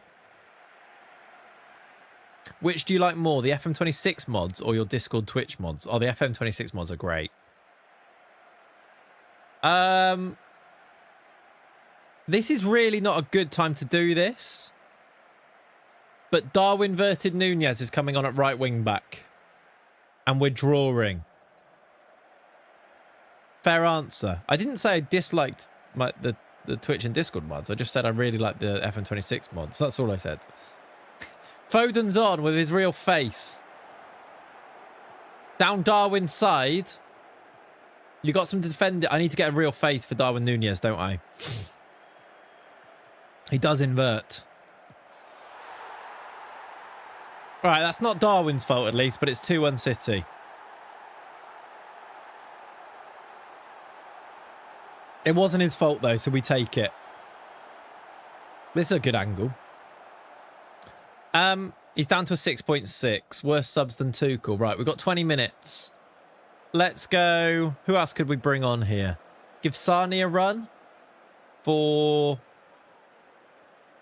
Let's do for Demista and Oliveira on for in midfield, I think, is what I'm going to do. There you go then, Sleepy. I guess like having both might just... I just have all of them, so I don't ever feel like I'm missing anything. So I don't know exactly where it came... where you get those things from, but it might be data analysts, yeah. Right, we're on the attack. That was Darwin giving it away. Please tell me you're not going to play the clip of that bloke who made the cringe. Darwin Nunez. You mean, it's called Pete something, isn't he? Yeah, probably not going to play those, don't worry. I hate that bloke. I don't hate that bloke. I don't know that bloke, but yeah, they are cringe.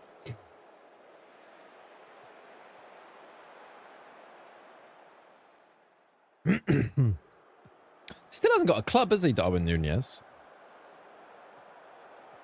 Quite interested to see where he actually ends up. There's surely a move to Turkey in his locker at some point. With all we talked about earlier, surely Darwin Nunez is off to Turkey this summer. It's going to be 3... We just saw a very brief little glimpse of the Man City bench there as that shot came in and missed the shot. That was interesting. Again, I'm pretty sure there's an update to this mod that I probably need to go and install that probably fixes something like that. Nunez Besiktas, here we go.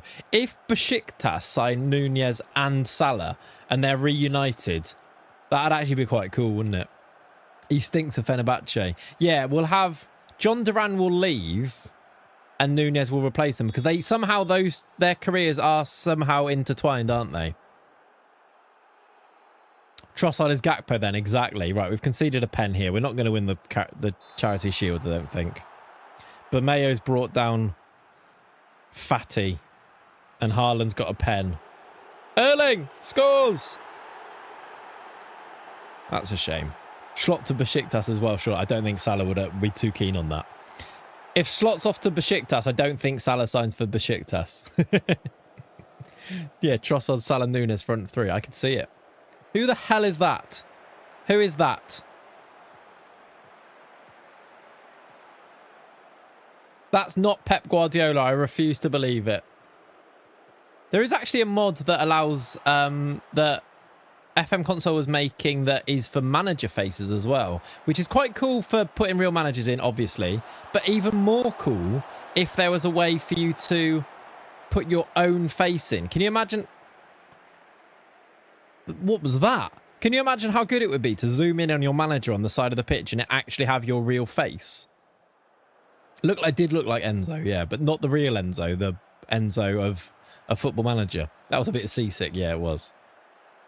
Italiano is the manager of Besiktas, so Salah and Nunez will be fine. Okay, thank God. Right, City have won the Charity Shield. I'm so old. Why do I keep calling it the Charity Shield? The Community Shield. I don't want to watch them lift it. Get out of here. I'm not doing that thing where, oh, pay respects and make sure you stick around to watch them lift the trophy and then you can go. Get me out of there. I don't care. Not sticking around. Right. Falk de Kimber scored, though. That's the only real important thing from that. He scores on his debut. What a player. Perfect signing. Well done, me. Hi, Clayts. Have you ever managed in Indonesia? No. I don't think so. Chat, have I ever managed in Indonesia? I don't think I have. Let's spend loads of time not fixing bugs, but let's get player faces on the sideline. Well, to be fair, it's not actually SI making it. It's modders doing that, Carlson. By the way, random, but that Italiano is a fantastic manager, one to keep an eye on. Yeah, he's quite highly rated, isn't he? We're going to see Musavi move to Forest, where he's going to be a regular starter. This guy looks like he's going to be quite good, by the way. Talking of young centre-backs that could be quite good, that can pass, this guy is already on our books at 18. So, good acceleration, good, decent physicals already, but not amazing. But can pass, can tackle. Great mentals for a youngster. Only 18 years old. So yeah, he might just be one for the future. I've signed so many good young players just by going through all of those under 21 teams. Under 19s, under 20s, under 21s, under 23 international teams. I went through every single international team and just signed all of the ones that had low transfer values, but were in those squads, so they might be quite good. Went to sign them. As I was signing them, scouted them. If the scouts look good, just sign them. And I've beefed out the entire under-21s with it. You've got like 3 squads out on loan, exactly.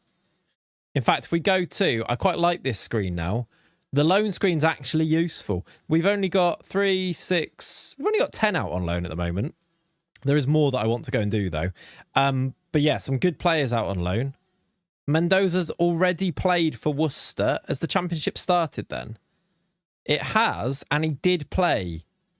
Do you remember I had to change what they said squad player, and then I made them put regular starter? So whether they actually honour that is going to be interesting. Did he start? They lost 3-0 in the first game to Middlesbrough. Did they play him? He started. So there you go. It did work. Yeah, I think he's joking, Blue. Don't worry. But good memory. We did do Chelsea and FM21, yeah? I remember the thumbnails. All right. Another loan approach there. Important player. Sergio as well. Only squad player. Will you promise me regular starter at least? Yes, you will. Then I can accept. Edson Scout. We must be waiting on a work permit for Edson, right?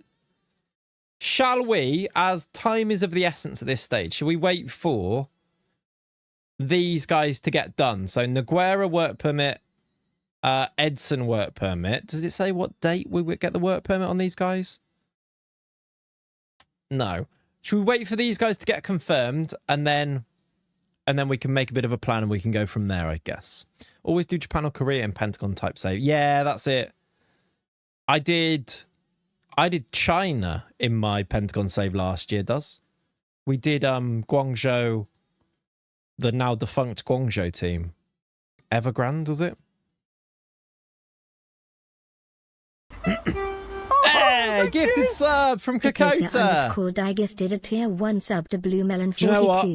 I rate given it. 251 gift subs in the channel. Gifted subs for just pure knowledge of like, you must have been around long enough to know what team I did as a beta save. So you deserve the sub. There you go. Thank you for gifting, Kakota. Get those. I'll do some as well. Get those Trents into the chat. We love an assist on this channel. I know we talk about the Catanzaro save, but your Pentagon save was top tier 2, mate. That was really good fun, actually. That was a good save. The one thing with the Pentagon save is that I feel like you move so quickly through it because it's obviously such a long-term save that it's not as much of me in that you don't get to know the players as much as I would like to. But then again, we did make some real heroes in that save, and it was basically 5 great saves in one, wasn't it? Like, I think of that Vitória, the Brazil's team. Love that Brazil team. Then we had like a really weirdly fun time at Real Madrid, and then Chukwuemeka Matthew. Do you remember him? The big, was he South African? Who we also signed. I think we took him to the MLS, didn't we? Like, there was loads of little stories in that save, to be fair. Let me add your requested song, Kokota, to the bottom of to the top now. The Cup of Life, the official song of World Cup France 98. Perfect. In fact, we've just started this song, so I'm going to skip and we'll listen to it now. There you go. Do you have any recommendations for developing Wonder Kids? Game time, Ratchet, really. If you can play them, play them. If they can't play, loan them. Can you turn the music up? Yeah. Is that a bit better? Oh yeah, and also I've just done a whole series, Charlie, on developing Wonder Kids. We did a youth only save, so that might be a good place to get some tips as well. But generally, game time is king. There's obviously nuances to that as well, but the more you play them, the quicker they'll start to reach their potential. So if they're not going to get game time at all, even if it's in the under-19s and it's not a proper league, that's better than having them, say, in the first team and not playing, or in the B team and not playing. Try and give them a platform to be on the pitch and playing, and then they'll start to develop. Anyone seen how Renato Sanchez is deemed surplus of requirements at PSG? Yeah, there's no way that he's still there. I'm not having it. They've said no to giving me more transfer budget. They've said no. Yambo said no. Fair play. We did think that might be the case. Okay, we must be close to... I mean, we kick off our season on Friday. How is he still 28? That's so stupid, isn't it? He's 35 and been retired for 5 years, Renato Sanchez. It's just like another one where when they come through so young... Like, how old was he when he was at Swansea? Like, how old is he when he had that season at Bayern? When he was like 17, 18, right? It's crazy. Right, Edson's in. £7.5 million on Edson. We have a new left wing back option. Welcome to the club. 7. He was 7. Right. Thank you, Ziegerman. We'll get you to learn the language. Laudolino will welcome you. I'm going to check, actually. Am I still promising Laudolino a contract? No. So that's okay. Luca still needs a loan.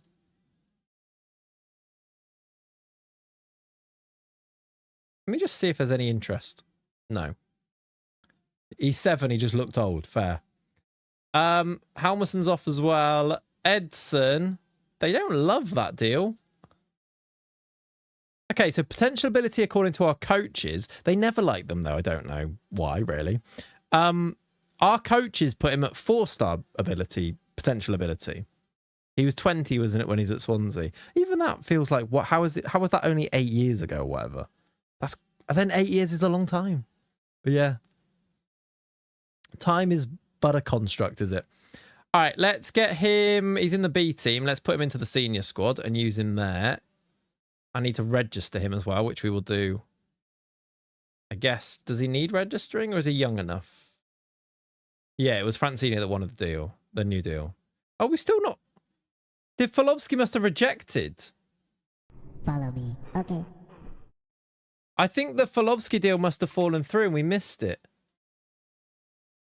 Or I missed it. He's not leaving anymore. It's not even on here. Cancelled. That's annoying. 8 million. Oxford are ready to bid for him again. He's very keen on joining Oxford. So why did it get cancelled? What do you mean? We're just going to lose... Actually, if they offer 8 million up front, it's not the end of the world. But why? He's incredible Euro 2016. Went Bayern. Awful. Yeah, I guess actually he was brilliant before he went Bayern, wasn't he? And then Bayern, he struggled. Went on Swansea and really struggled. did okay again at Lille and got moved to PSG, but PSG sort of like, I guess, was a bit of a punt on him, wasn't it? And then he's ended up out on loan forever since then. It kind of makes sense. I think it's one of those where I think his body caught up with him a little bit as well, didn't it? So much potential, and then you don't really know what a player is going to be like until they finish growing. And he was so young that when he then basically wasn't as good once he was fully grown. All right, I'm just waiting on. There's the bid for Folovsky. I just would like to get the other deal done, and we can 8 million. Do I ask for a bit more? Yeah, Lille winning Ligue 1 feels like 3 lifetimes ago. Do you remember when Montpellier won Ligue 1? That's crazy, isn't it? Adasalon, I'm not even gonna tempt fate. I'm just gonna accept it and see if he goes. 8 million's good money. It's actually more up front than the other one, wasn't it? Yeah, Giroud masterclass, yeah. Give me some good option attacking midfielders that can score a lot of goals for mid-table Eredivisie. It's quite specific. Kevin Danois. I don't know if you'll be able to sell him, but he's good. He might be a bit expensive. Put Giroud on the map. It kind of did, didn't it? Yeah. Right, we must be close. Gamboa has accepted us. That was that free transfer signing that we didn't really see why we wouldn't just do that. He's going to be one to flip. Will be another squad option. I hope we can register him. I assume so. I would just like the Nogueira signing to go through. He was the Real Madrid youngster. Yeah, Festa, I do, yeah. That Nolan Roux makes me think of a load of those French midfielders that were good on FIFA around that time, that were like just random Frenchmen. All right, we do actually have a game here. I tell you what, I know the deal hasn't gone through yet. Rather than start another game, chat, I think 25 mil, I don't have any money. Fair. There you go then. I think we might call it there for today. I think we did some good stuff there, actually. We've got some decent players coming in. Like, Nogueira is going to come in and be a really good centre-back for us. Sandro Gombo are going to be a backup. We sorted out left wing-back. We've got, I think, a really quite interesting squad for this season. We did lose the Charity Shield. We've got a great under-21s now. There's a bit more to do in terms of maybe selling players like Lopez is wanted maybe for a loan. Falovsky's going to go. I need to sort out a loan for Peugeot. But I think we're in a pretty good spot there. We've done our 3 hours and a little bit there. I think next time around, we will kick off properly with some Premier League games. We'll also get our Champions League draw and find out who we're going to play in the Champions League games or the league stage of that as well. But I think we'll call it there for today. A lovely, lovely Sunday morning, as per usual with you guys. Legends, thank you for hanging out. If you haven't dropped a like on the YouTube stream, please think about doing so right now. That would be very, very helpful for me. And if you're on Twitch, I guess we'll have a little look for a little raid to see what we can do. We've had a couple of raids today. We can go and pass on. But yeah, videos hopefully this week. I've not actually recorded it yet because I'm trying to play the save. But hopefully another Wesker video towards the end of the week is the plan. And then we'll sort of go from there. But playing it by ear, because you come to the end of a series and I'm like, where do I go now? I want to start another series, but I want to play enough of the game. So we're in a bit of an in-between times, but we'll play it by ear a little bit and see what we can do. But again, thank you so much for all the support. Really, genuinely, very appreciative of all of you guys hanging out on your Sunday mornings, watching the videos, all that type of stuff. Yeah, I'm living the dream. And I do appreciate it. So I feel like I should keep saying that to you guys. So thank you for hanging out. Have a lovely rest of your Sundays. I'll catch you soon. I'll see what raid I can do. Have a lovely rest of your Sunday. Bye, everyone. Love you. Bye.